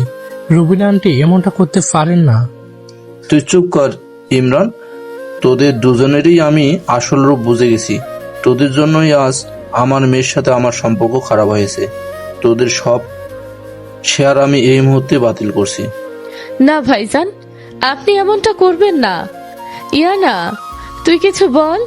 তুই তো আমাকে মা বলতিস। মা হওয়ার যোগ্যতা আপনারা কবেই হারিয়েছেন চাচি। যে মেয়েকে তার বাবা অপমান করে বের করে দেয়, সেই মেয়ের কষ্ট আপনারা আনন্দ হিসেবে নিয়েছিলেন। আজ নিজেরা বিপদে পড়লে মা ডাক খুঁজে পাচ্ছেন। আকবর সাহেব চেয়ার থেকে উঠে ইয়ানার সামনে এলেন। তার দুই চোখ ভিজে গেছে। ইয়ানা, আমাকে মাফ করে দে মা। আমি টাকার মোহে অন্ধ হয়ে গিয়েছিলাম। তোকে আমি কোনোদিন নিজের মেয়ে হিসাবে দেখতে পারিনি। আমি দেখেছি আমার অহংকারের অংশ হিসাবে। বাবা, ক্ষমা চাইবেন না। আপনি ভুল করেছেন, সেই ভুলের সাজা আপনি পেয়ে গেছেন। কিন্তু এখন আমার কি করা উচিত তা আমি নিজেই জানি। ইয়ানা, নিচে চলো এখান থেকে। এখানে আর থাকার মানে নেই। ইয়ানা, এই ছেলেটাকে তুই ওকে বিয়ে করেছিস? জি বাবা, সে আমার স্বামী নয়ন। আকবর সাহেব নয়নের দিকে তাকালেন। নয়নের শান্ত নিরীহ মুখটা দেখে তিনি অবাক হলেন।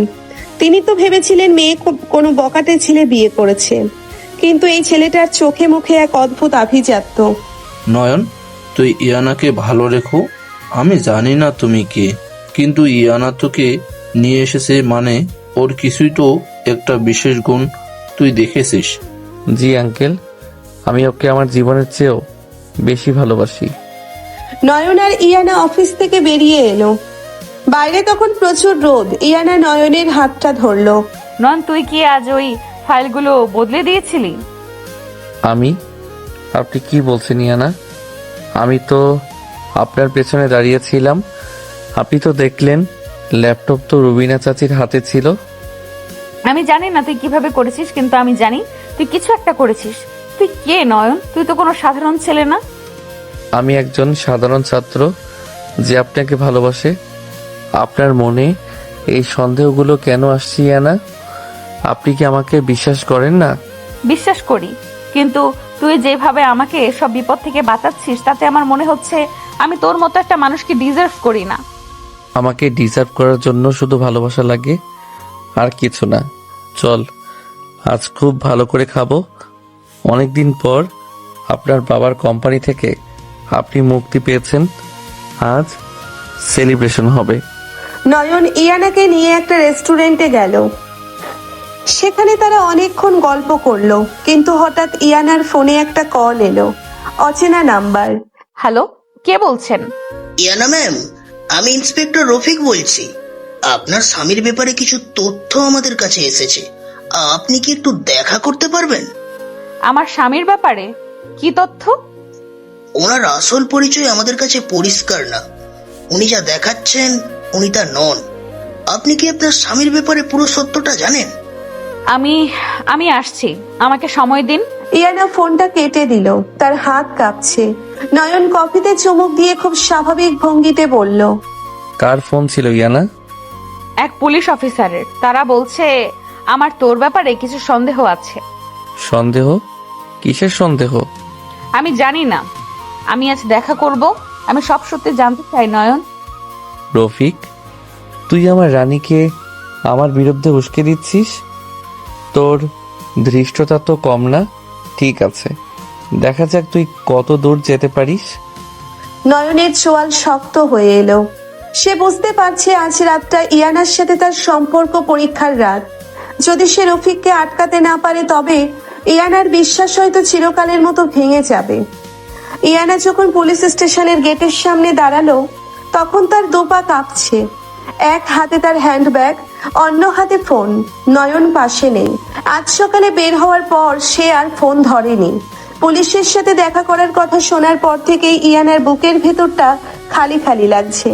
সে কি ভুল করছে? নয়ন কি সত্যিই কোনো অপরাধী? যে ছেলেটা তার জন্য সারা রাত বৃষ্টিতে ভিজেছে, যে ছেলেটা জ্বর নিয়ে তার পাশে শুয়ে থেকেছে, সে কি আসলে কোনো ভয়ানক ছদ্মবেশে আছে? না, আমি ভুল হতে দেব না। নয়ন যেমনই হোক, ও আমার স্বামী, ও আমার সুরক্ষা। ইন্সপেক্টর রফিক যদি কিছু প্রমাণ দিতে পারে তবেই আমি বিশ্বাস করব, তার আগে নয়।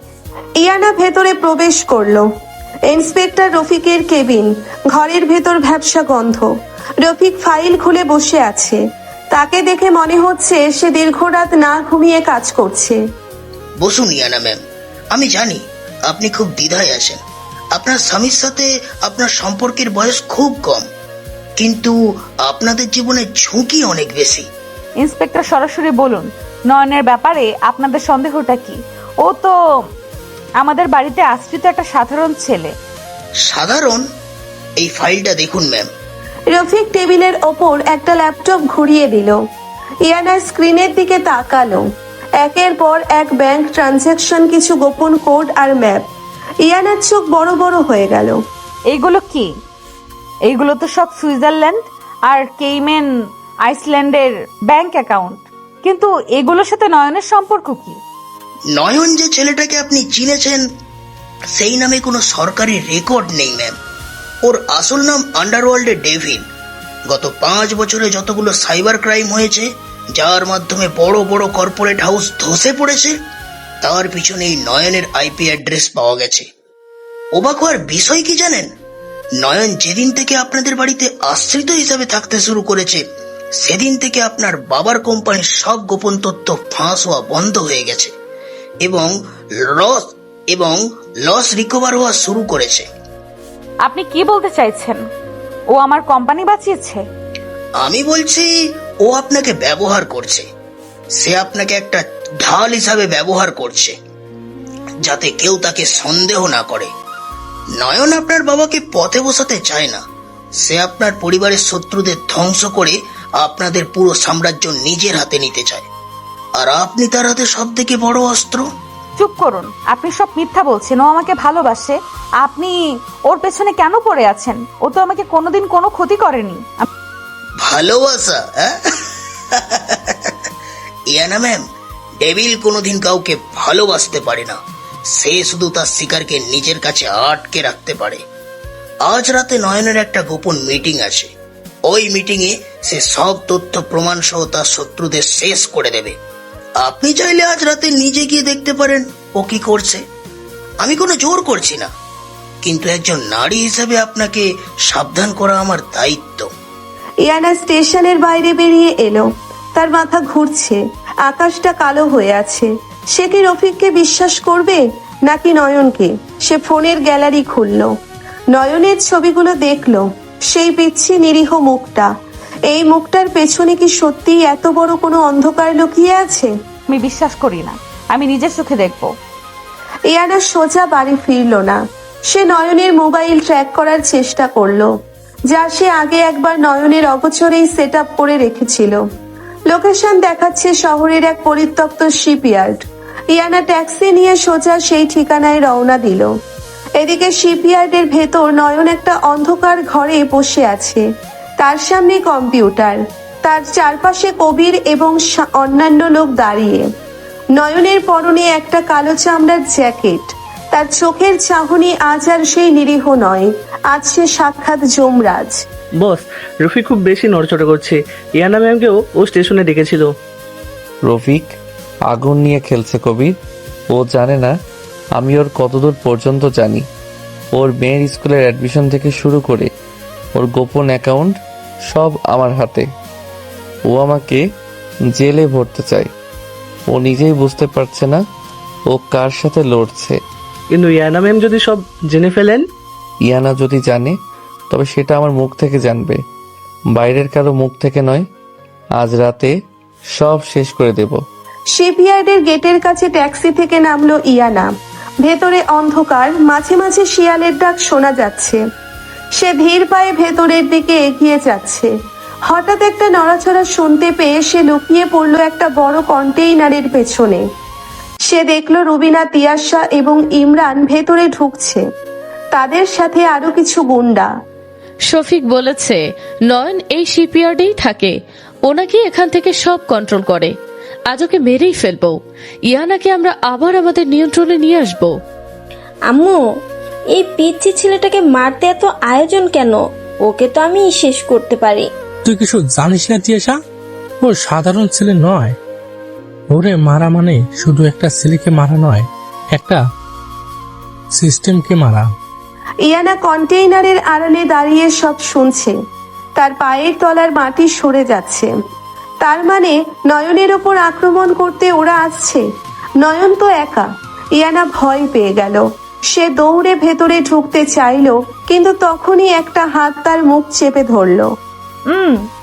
শান্ত ইয়ানা, চিৎকার করো ওম, আমি আছি। ইয়ানা চমকে পিছনে তাকালো। নয়ন তাকে ধরে আছে। নয়নের চোখে কোনো ভয় নেই। সে এখন ইয়ানার পিচ্ছি বর নয়, সে এক অজেয় শক্তির নাম। নয়ন, ওরা তোমাকে মারতে এসেছে। তুমি এখানে কি করছো? কোথায় যাব ইয়ানা? যারা আমার রানীকে অপমান করেছে তারা কি পার পেয়ে যাবে? তুমি এখানে দাঁড়িয়ে দেখবে না?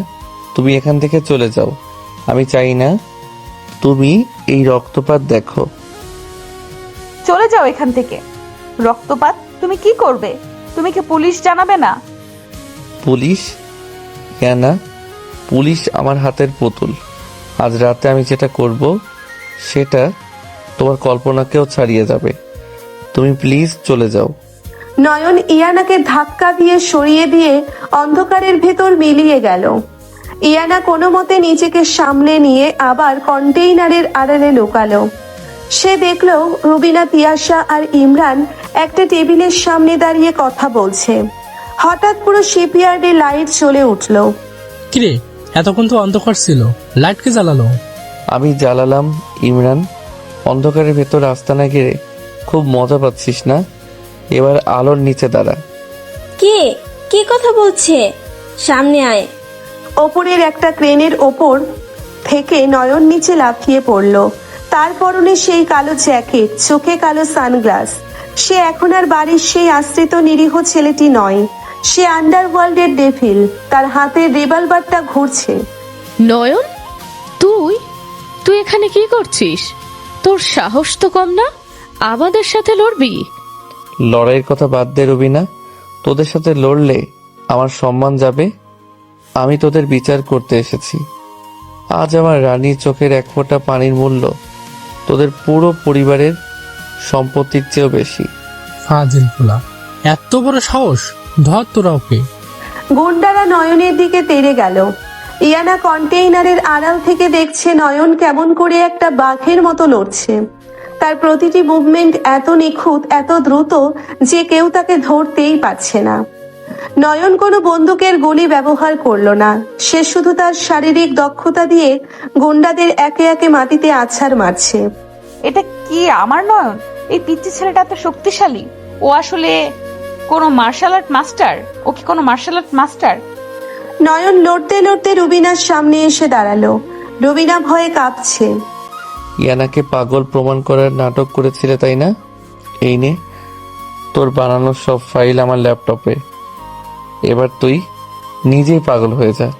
নয়ন তার ল্যাপটপটা রুবিনার সামনে মেলে ধরলো। ল্যাপটপে রুবিনার নিজের করা জালিয়াতির ভিডিও চলছে। তিয়াশা আর ইমরান দুজনেই থমকে গেল। এটা কি করে সম্ভব? তুই এসব কিভাবে জানলি? তুই তো আমাদের বাড়িতে থাকা একটা আশ্রিত কাজের ছেলে মাত্র। আশ্রিত ছেলে? আমি তোদের মতো গাধাদের পড়াশোনা করা ইমরান? ইয়ানা আমার সব, আর আমার সবের ওপর যে নজর দেবে তাকে আমি এই পৃথিবীতে আর থাকতে দেব না। নয়ন ইমরানকে সজোরে একটা ঘুষি মারলো। ইমরান ছিটকে পড়লো। নয়ন এবার ইয়ানার দিকে একবার তাকালো। ইয়ানা অন্ধকারে দাঁড়িয়ে কাঁপছে। নয়ন জানে ইয়ানা দেখছে, সে জানে এই মুহূর্তটা ইয়ানার মনের ভেতর কোনো দাগ ফেলবে, কিন্তু তার কিছু করার নেই। তুই মরবি নয়ন। পুলিশ আসছে। পুলিশ আমাকে ফোন করেছে। পুলিশ? রফিক? সে তো আসার পথেই অ্যাক্সিডেন্ট করেছে। তার গাড়ির ব্রেক আমি কাল রাতেই কেটে দিয়েছিলাম। সে এখন হাসপাতালে। তোরা কার উপর ভরসা করে আছিস? ইয়ানা এবার আর স্থির থাকতে পারলো না। সে কন্টেইনারের আড়াল থেকে বেরিয়ে এলো। থামো নয়ন, থামো। নয়ন ইয়ানাকে দেখে থমকে গেল। তার সব টেভিল ভাবসাব মুহূর্তে যেন বাষ্প হয়ে উড়ে গেল। সে ইয়ানার দিকে তাকাতেই তার চোখের কোণায় আবার সে অসহায়ত্ব ফুটে উঠল। ইয়ানা, তুমি এখানে? আমি তো তোমাকে বললাম চলে যেতে। আমি চলে যাব না নয়ন, তুমি এগুলো কি করছো? এই মারামারি, এই আন্ডারওয়ার্ল্ড, এসব কি? তুমি কি সত্যি কোনো অপরাধী? আমি অপরাধী নই ইয়ানা, আমি জাস্ট ওদের সাথে ওদের ভাষায় কথা বলছি। এরা তোমাকে মারতে চেয়েছিল, এরা তোমাকে শেষ করে দিতে চেয়েছিল। আমি কি চুপচাপ দেখবো? ইয়ানা, বিশ্বাস করিস না ওকে, ও একটা খুনি, ও আমাকে মেরে ফেলবে। তুই চুপ কর ইমরান, তোর কথা আমি আর শুনতে চাই না। নয়ন, তুমি কি আমাকে সত্যি বলনি তুমি কে? কেন তুমি আমার সাথে এত বড় অভিনয় করলে? অভিনয় করিনি ইয়ানা, আমি তোমাকে ভালোবেসেছি। তুমি যখন বৃষ্টিতে ভিজতে, যখন তুমি কান্না করতে, আমি সব দেখেছি। আমার খুব ইচ্ছা হতো তোমাকে জড়িয়ে ধরি, তোমাকে বলি আমি আছি, কিন্তু আমি জানতাম আমি যদি আমার আসল রূপটা দেখাই তুমি ভয় পাবে, তুমি আমাকে ঘেন্না করবে। তাই আমি তোমার আশ্রিত পিচ্ছি বর হয়ে তোমার পাশে ছিলাম। ইয়ানা নয়নের দিকে এগিয়ে গেল। সে নয়নের চোখের পানি নিচের হাত দিয়ে মুছে দিল। তুমি কি মনে করো আমি ভয় পাবো? আমি আজ প্রথম দেখলাম একজন ছেলে তার ভালোবাসার মানুষকে পাওয়ার জন্য কত দূর যেতে পারে। তুমি কি অপরাধী? হ্যাঁ তুমি অপরাধী, কিন্তু কার জন্য? আমার জন্য। আপু, তুই পাগল হয়ে গেছিস? ও তো ক্রিমিনাল। চুপ কর তিয়াশা, ক্রিমিনাল কে সেটা সময় বলবে। আজ রাতে নয়ন কাউকে মারবে না। নয়ন, চলো এখান থেকে। ইয়ানা, কিন্তু রুবিনা, তিয়াশা? আমি পুলিশের হাতেই ওদের দেব। আমি জানি তুমি রফিকের গাড়ি অ্যাক্সিডেন্ট করিয়েছ, কিন্তু আমার জন্য আর কোনো রক্ত ছাড়ানো চলবে না। চলো নয়ন। নয়ন ইয়ানার হাতটা শক্ত করে ধরল। সে বুঝতে পারছে ইয়ানা তাকে গ্রহণ করেছে। তার অতীতের অন্ধকার রূপ জেনেও ইয়ানা তাকে প্রত্যাখ্যান করেনি। রুবিনা আর তিয়াশা তখন মাটিতে বসে কাঁদছে। নয়ন তাদের দিকে একবার তাকালো, তার ডেভিল হাসিটা আবার ফিরে এলো।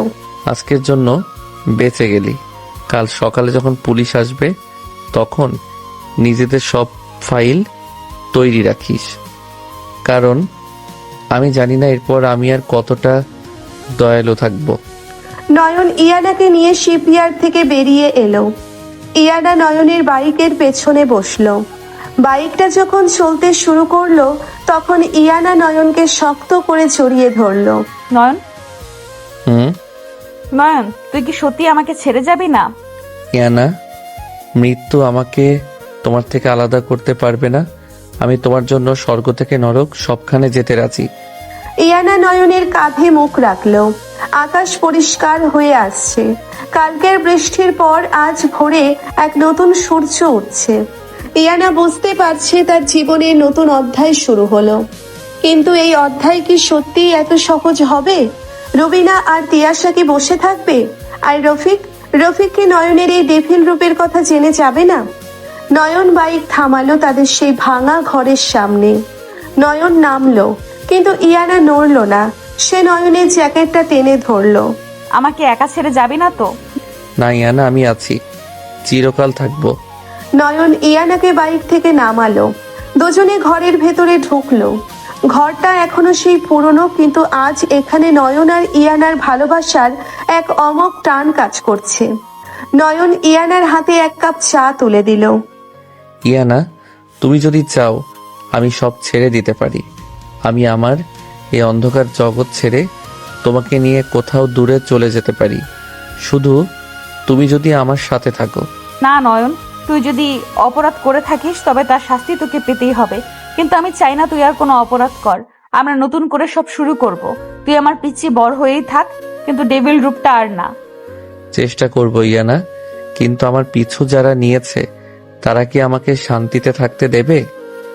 নয়নের কথা শেষ হওয়ার আগেই ঘরের জানালা দিয়ে একটা পাথরের টুকরো এসে পড়ল। পাথরের সাথে একটা চিরকুট বাঁধা। নয়ন চিরকুটটা খুলল। তাতে লেখা গেম ওভার নয়ন, ডেভিলকে আজ তার ডেরায় ধরা হবে। এটা কি? কারা লিখেছে? ওরা এসে গেছে ইয়ানা, ওরা জানতো আমি এখানে। এটা ফাঁদ ছিল। চারপাশ থেকে পুলিশের সাইরেন শোনা যাচ্ছে। ইয়ানা দৌড়ে জানালার কাছে গেল। দেখলো নিচে শত শত পুলিশ, সাথে রফিক মাইক্রোফোনে চিৎকার করছে। নয়ন, নিজেকে সারেন্ডার করো। পুরো এরিয়া আমরা ঘিরে ফেলেছি, তুমি আর কোথাও যেতে পারবে না। পুলিশ? এত পুলিশ কেন? নয়ন, তুই আমাকে কি সত্যি বলিসনি? ইয়ানা, আমি তোকে বলেছিলাম না ওরা এসে গেছে? রফিককে আমি একটু বেশি সময় দিয়ে ফেলেছিলাম। ওরা তোকে নিয়ে যাবে নয়ন, আমি এটা হতে দেব না। ইয়ানা শোনো, আমার ল্যাপটপটা নাও, ওখানে একটা ফোল্ডার আছে ট্রুথ। যদি আমি ফিরে না আসি ওটা নিয়ে তুমি রফিকের সামনে যাবে। ওতে সব প্রমাণ আছে যে কেন আমি এসব করেছিলাম। তুই কোথায় যাচ্ছিস নয়ন? আমি ডেভিল ইয়ানা, ডেভিলদের ধরা এত সহজ না। তুমি শুধু দরজাটা বন্ধ করো আর ল্যাপটপটা আমার ড্রয়ারে লুকিয়ে রাখো, আমি আসছি। নয়ন ইয়ানার কপালে একটা দীর্ঘ চুমু খেলো। ইয়ানা কিছু বুঝে ওঠার আগেই নয়ন জানালা দিয়ে নিচে লাফিয়ে পড়ল। ইয়ানা জানালার কাছে গিয়ে দেখলো নয়ন অন্ধকারের ভেতর দিয়ে বিদ্যুৎ গতিতে দৌড়চ্ছে। পুলিশের কোনো গুলির আওয়াজ নেই, কারণ নয়ন ধোঁয়া তৈরি করে সব অন্ধকার করে দিয়েছে। ইয়ানা ল্যাপটপটা নিয়ে ড্রয়ারে লুকালো। তার হৃদস্পন্দন তখন যেন থেমে যাওয়ার উপক্রম। নয়ন কি সত্যিই ফিরে আসবে, নাকি আজই তাদের শেষ দেখা? ইয়ানার সারা শরীর কাঁপছে, চোখের পানি আর থামছে না। সে নয়নের ফেলে যাওয়া শার্টটা জড়িয়ে ধরে মেঝেতে বসে পড়ল। নয়ন, তুই ফিরে আয়, আমার আর কিছুই চাই না, শুধু তুই ফিরে আয়। পুলিশের সাইরেনের শব্দ ক্রমশ দূরে মিলিয়ে যাচ্ছে। ইয়ানা ভাঙা ঘরের মেঝের ওপর বসে আছে, তার দোচোখ বেয়ে অবিরত জল ঝরছে।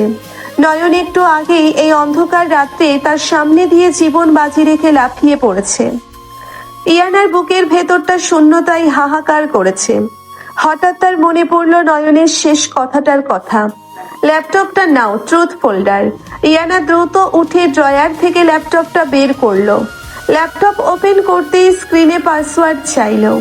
ইয়ানা একটু ভাবলো, তারপর কাঁপা কাঁপা হাতে টাইপ করলো ইয়ানা। সাথে সাথে ল্যাপটপ খুলে গেল। তুই সত্যি আমাকে কতটা ভালোবাসিস নয়ন, এই পাসওয়ার্ডটা তার প্রমাণ। স্ক্রিনে একটাই ফোল্ডার, নাম ট্রুথ। ফোল্ডারটা খুলতেই একটা ভিডিও ফাইল সামনে এলো। ইয়ানা ভিডিওটা প্লে করলো। স্ক্রিনে ফুটে উঠলো নয়নের শান্ত স্নিগ্ধ মুখটা। ব্যাকগ্রাউন্ডে তাদের এই ভাঙা ঘরটাই দেখা যাচ্ছে। ইয়ানা, তুমি যদি এই ভিডিওটা দেখছো তার মানে আমি তোমার পাশে নেই। হয়তো আমি ধরা পড়েছি, অথবা আমি আর এই পৃথিবীতেই নেই। কেঁদো না প্লিজ, তোমার চোখের পানি এই ডেভিলের সবচেয়ে বড় দুর্বলতা। তুমি জানতে চেয়েছিলে না আমি কে, কেন আমি ডেভিড হলাম? শোনো তাহলে, আমার বাবা ছিলেন তোমার বাবার কোম্পানির একজন সৎ অ্যাকাউন্টেন্ট, কিন্তু তোমার চাচি রবিনা আর ইমরানের বাবা মিলে কোম্পানির কোটি কোটি টাকা আত্মসাৎ করে এবং সব দোষ আমার নিরীহ বাবার ঘাড়ে চাপিয়ে দেয়। অপমানে কষ্টে আমার বাবা সুইসাইড করেন, আর মা সেই শোক সইতে না পেরে বিনা চিকিৎসায় মারা যান। আমার বয়স তখন মাত্র 10 বছর। ইয়ানা মুখে হাত দিয়ে ডুকরে কেঁদে উঠল। তার বাবার কোম্পানিতে এত বড় একটা অবিচার হয়েছিল আর কেউ টেরও পায়নি। আমি রাস্তায় রাস্তায় ঘুরেছি ইয়ানা, কেউ আমাকে এক মুঠো ভাত দেয়নি। তখন আমি ঠিক করি এই শহরের সব দুর্নীতিবাজ কর্পোরেটদের আমি শেষ করব। আমি সাইবার দুনিয়ার সব জ্ঞান অর্জন করি, আমি হয়ে উঠি ডেভিল। কিন্তু আমার জীবনের সবচেয়ে বড় পরিবর্তনটা এলে তুমি। একদিন তোমার বাবার অফিসে আমি কাজ খুঁজছিলাম, সিকিউরিটি গার্ড আমাকে ঘাড় ধাক্কা দিয়ে বের করে দিচ্ছিল। তুমি তখন সেখানে ছিলে। তুমি ওই গার্ডকে ধমক দিয়ে আমাকে একটা প্যাকেট খাবার আর কিছু টাকা দিয়েছিলে। তুমি সেদিন আমার চোখের দিকে তাকিয়ে একটা মিষ্টি হাসি দিয়েছিলে। ওই হাসিটাই আমাকে বাঁচিয়ে রেখেছিল ইয়ানা। ভিডিওতে নয়নের চোখ দিয়ে টপ টপ করে পানি পড়ছে। ইয়ানা স্ক্রিনে হাত বুলিয়ে নয়নের চোখের পানি মোছার চেষ্টা করছে। আমি বুঝতে পারছিলাম রুবিনা আর ইমরান মিলে এবার তোমার দিকে হাত বাড়িয়েছে। ওরা তোমাকে পাগল সাজিয়ে তোমার বাবার সব সম্পত্তি হাতিয়ে নিতে চেয়েছিল। আমি তোমাকে ওদের নোংরা হাত থেকে বাঁচানোর জন্যই ওই আশ্রিত পিচ্ছি ছেলেটা নাটক করেছিলাম। আমি চেয়েছিলাম তুমি আমাকে ঘেন্না করো, দূরে থাকো, কিন্তু নিরাপদে থাকো। কিন্তু তুমি যে আমাকে ভালোবেসে ফেলবে, আমাকে এত আপন করে বুকের ভেতর লুকিয়ে রাখবে, সেটা আমি ভাবতেও পারিনি। ইয়ানা, এই ল্যাপটপে রুবিনা, তিয়াশা, ফাহাদ আর ইমরানের সমস্ত ব্যাংক জালিয়াতি, মানি লন্ডারিং আর খুনের প্রমাণ আছে। এগুলো রফিককে দিও। আর হ্যাঁ, আমি কোনোদিন কোনো নিরীহ মানুষকে খুন করিনি। আমি শুধু ওদের কালো টাকা হ্যাক করে গরিবদের মাঝে বিলিয়ে দিয়েছি। তুমি ভালো থেকো আমার রানী। তোমার এই পিচ্চি বর তোমাকে অনেক ভালোবাসে। ভিডিওটা শেষ হয়ে গেল। ইয়ানা ল্যাপটপটা বুকে জড়িয়ে ধরে হাউমাউ করে কাঁদতে লাগলো। না, আমি তোকে কিছু হতে দেব না নয়ন। তুই আমার, শুধু আমার। আমি আসছি তোর কাছে। ভোরের আলো ফুটতে শুরু করেছে। ইয়ানা ল্যাপটপটা একটা ব্যাগে ঢুকিয়ে পাগলের মতো দৌড়ে বাইরে এলো। একটা রিক্সা নিয়ে সোজা চলে গেল সেন্ট্রাল পুলিশ স্টেশনে। স্টেশনের ভেতরে তখন বিশাল হট্টগোল। রফিক তার কেবিনে বসে আছে। সামনে হাতকড়া পরা অবস্থায় বসে আছে ইমরান, রুবিনা আর তিয়াশা। তোমাদের ডেভিল তো পালিয়ে গেল, কিন্তু তোমরা কোথায় পালাবে? গত রাতে সব অবৈধ অস্ত্র আর চোরাচালানের ডকুমেন্টস আমরা তোমাদের সিপায়ার থেকে পেয়েছি। ইন্সপেক্টর সাহেব, আমরা কিছু করিনি, সব ওই নয়নের কাজ। ওই ডেভিল আমাদের ফাঁসিয়েছে। হ্যাঁ স্যার, ওই পিচ্চি ছেলেটা একটা আস্ত শয়তান। ও ইয়ানাকেও ব্ল্যাকমেল করে বিয়ে করেছে। আমরা নির্দোষ। ঠিক সেই মুহূর্তে কেবিনের দরজা সজোরে ধাক্কা দিয়ে খুলে ভেতরে ঢুকলো ইয়ানা। তার চোখ দুটো জবা ফুলের মতো লাল, চুল উস্কো খুস্কো, কিন্তু চেহারায় এক ভয়ঙ্কর জেদ। চুপ কর ডাইনি, একদম আমার স্বামীর নামে একটা মিথ্যা কথাও বলবি না। আপু, তুই এখানে? তুই জানিস তোর ওই স্বামী আমাদের কি অবস্থা করেছে? তোদের অবস্থা আমি এবার এমন করব যে তোরা জেলের পোকা হয়ে মরবি। ইন্সপেক্টর রফিক, আপনি প্রমাণ খুঁজছিলেন না? এই নিন প্রমাণ। ইয়ানা ল্যাপটপটা সজোরে রফিকের টেবিলের ওপর রাখলো। তারপর ল্যাপটপ অন করে সেই ট্রুথ ফোল্ডারটা ওপেন করে দিল। দেখুন, এখানে আমার বাবার কোম্পানি থেকে শুরু করে দেশের বড় বড় প্রজেক্টের কাজ এই রুবিনা, ইমরান আর ওদের গ্যাং কিভাবে পাচার করেছে তার প্রতিটি ডকুমেন্টস, অডিও আর ভিডিও রেকর্ড এখানে আছে।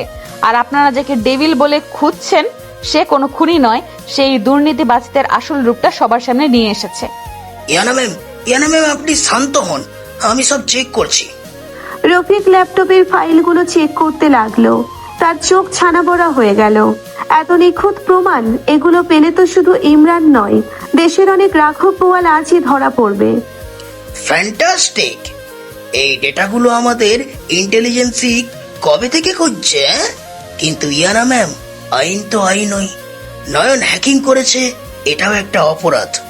তাকে আমাদের আইনের আওতায় আনতেই হবে। সে কোথায়?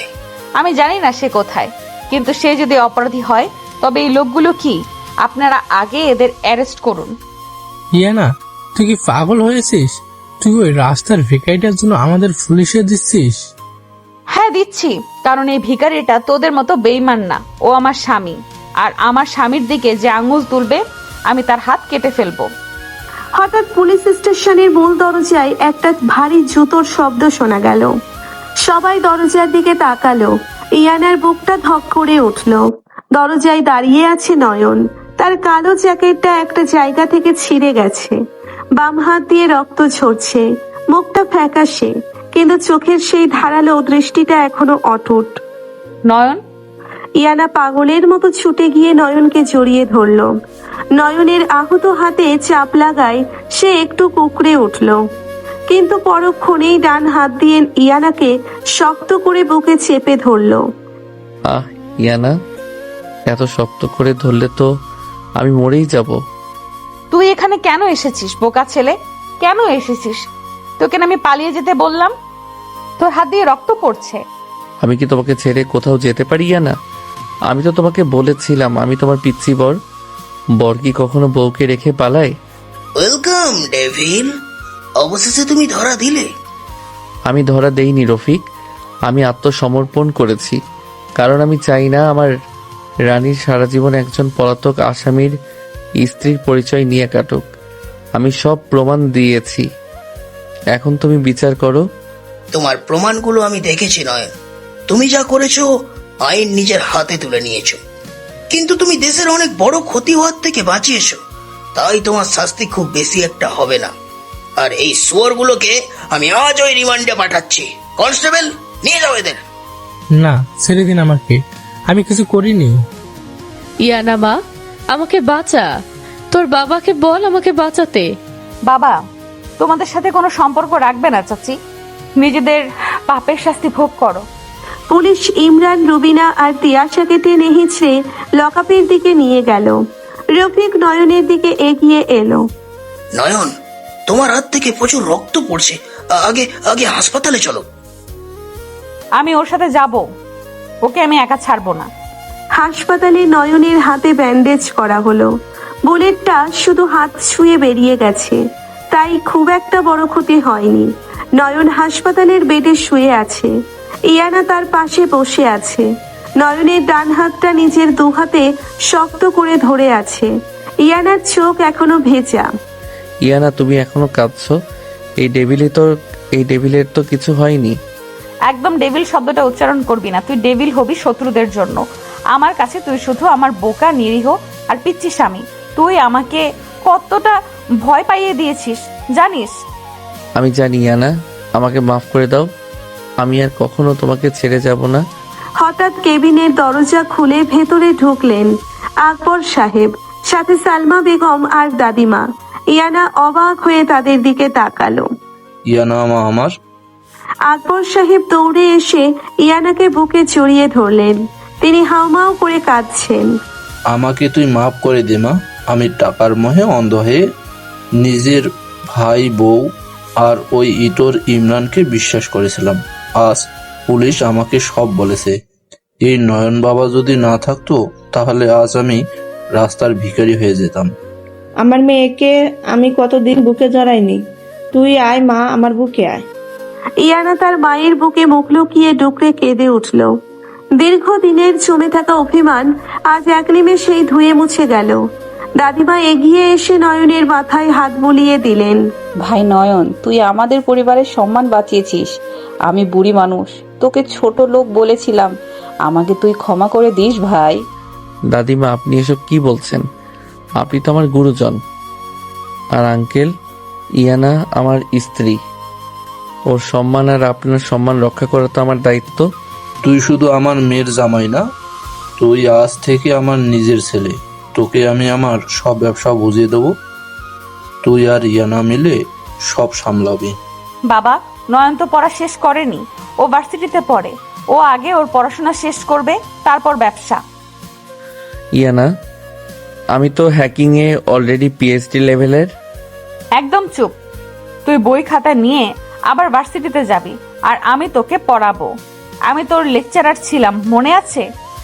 ইয়ানার ধমক শুনে পুরো ঘর হাসিতে ফেটে পড়ল। নয়ন একটা লাজুক হাসি দিয়ে মাথা নিচু করে ফেলল। 6 মাস পর আকবর সাহেবের বিশাল প্রাসাদের ছাদ। সন্ধ্যা নেমে এসেছে, চারিদিকে লাল আলোয় ছেয়ে গেছে। নয়ন একটা ইজি চেয়ারে বসে বই পড়ছে। তার পরনে একটা সাদা টি শার্ট আর ট্রাউজার। তাকে দেখলে কেউ ঘুণাক্ষরেও বুঝতে পারবে না যে এই ছেলে একদিন পুরো আন্ডারওয়ার্ল্ড কাঁপিয়ে দিয়েছিল। ইয়ানা একটা কফির মগ হাতে ছাদে এলো। তার পরনে একটা নীল শাড়ি, চুলগুলো খোলা, বাতাসে চুলগুলো উড়ছে। কি রে পিচ্ছি, সারাদিন বইয়ে মুখ বুজে আছিস কেন? তোর কি বউয়ের দিকে তাকানোর কোনো সময় নেই? নয়ন মুচকি হেসে বইটা বন্ধ করে টেবিলে রাখলো। সে ইয়ানার হাত থেকে কফির মগটা নিয়ে নিচে রাখলো এবং ইয়ানার কোমর ধরে তাকে নিজের কোলের ওপর বসিয়ে নিল। আমার বউ তো এত সুন্দর যে তার দিকে তাকালে আমার আর বইয়ের পাতায় মন বসবে না। তখন যদি পরীক্ষায় ফেল করি, তুমি তো আমাকে বাড়ি থেকে বের করে দেবে। ফাজিল হয়েছিস খুব, তাই না? ইয়ানা নয়নের কলার ধরে একটা আলতো টান দিল। নয়ন ইয়ানার চোখের দিকে তাকালো। সেই চোখে এখন আর কোনো অভিমান নেই, আছে শুধুই এক গভীর সমুদ্রের মতো ভালোবাসা। ইয়ানা, তুমি আমাকে কতটা ভালোবাসো? জানি না, তবে এইটুকু জানি, তুই যদি আবার ওই অন্ধকার জগতে ফিরে যাস, আমি তোকে নিজের হাতে খুন করব। এই তো আমার রাগী বউ। আমি কোথাও যাব না ইয়ানা, আমার পুরো জগৎ তো এখন তোমার এই চোখের মাঝেই আটকে আছে। নয়ন খুব আলতো করে ইয়ানার কপালে একটা চুমু খেলো। ইয়ানা চোখ বন্ধ করে নয়নের বুকে মাথা রাখলো। নয়নের বুকের ধুকপুকানি শুনতে শুনতে ইয়ানা ফিসফিস করে বলল, জানিস নয়ন, তুই আসলে একটা ডেভিল। তুই খুব সপ্তপর্ণে আমার রাগী মনের সব অভিমান হ্যাক করে নিয়েছিস। তুই আমার সেই পিচ্চি ডেভিল বর, যাকে ছাড়া আমি এক মুহূর্ত বাঁচতে পারবো না। আর তুমি আমার সেই সিনিয়র বউ, যার একটু হাসির জন্য এই ডেভিড পুরো দুনিয়া জ্বালিয়ে দিতে পারে। শেষ বিকেলের পরন্ত রোদ তাদের দুজনকে আষ্টে পৃষ্ঠে জড়িয়ে ধরল। দীর্ঘ কষ্ট, অপমান আর ভুল বোঝাবুঝির পর অবশেষে ভালোবাসা তার আপন ঠিকানা খুঁজে পেল। এক নিরীহ ডেভিলের নিঃস্বার্থ ভালোবাসা জয় করে নিল এক রাগী অভিমানী মেয়ের হৃদয়।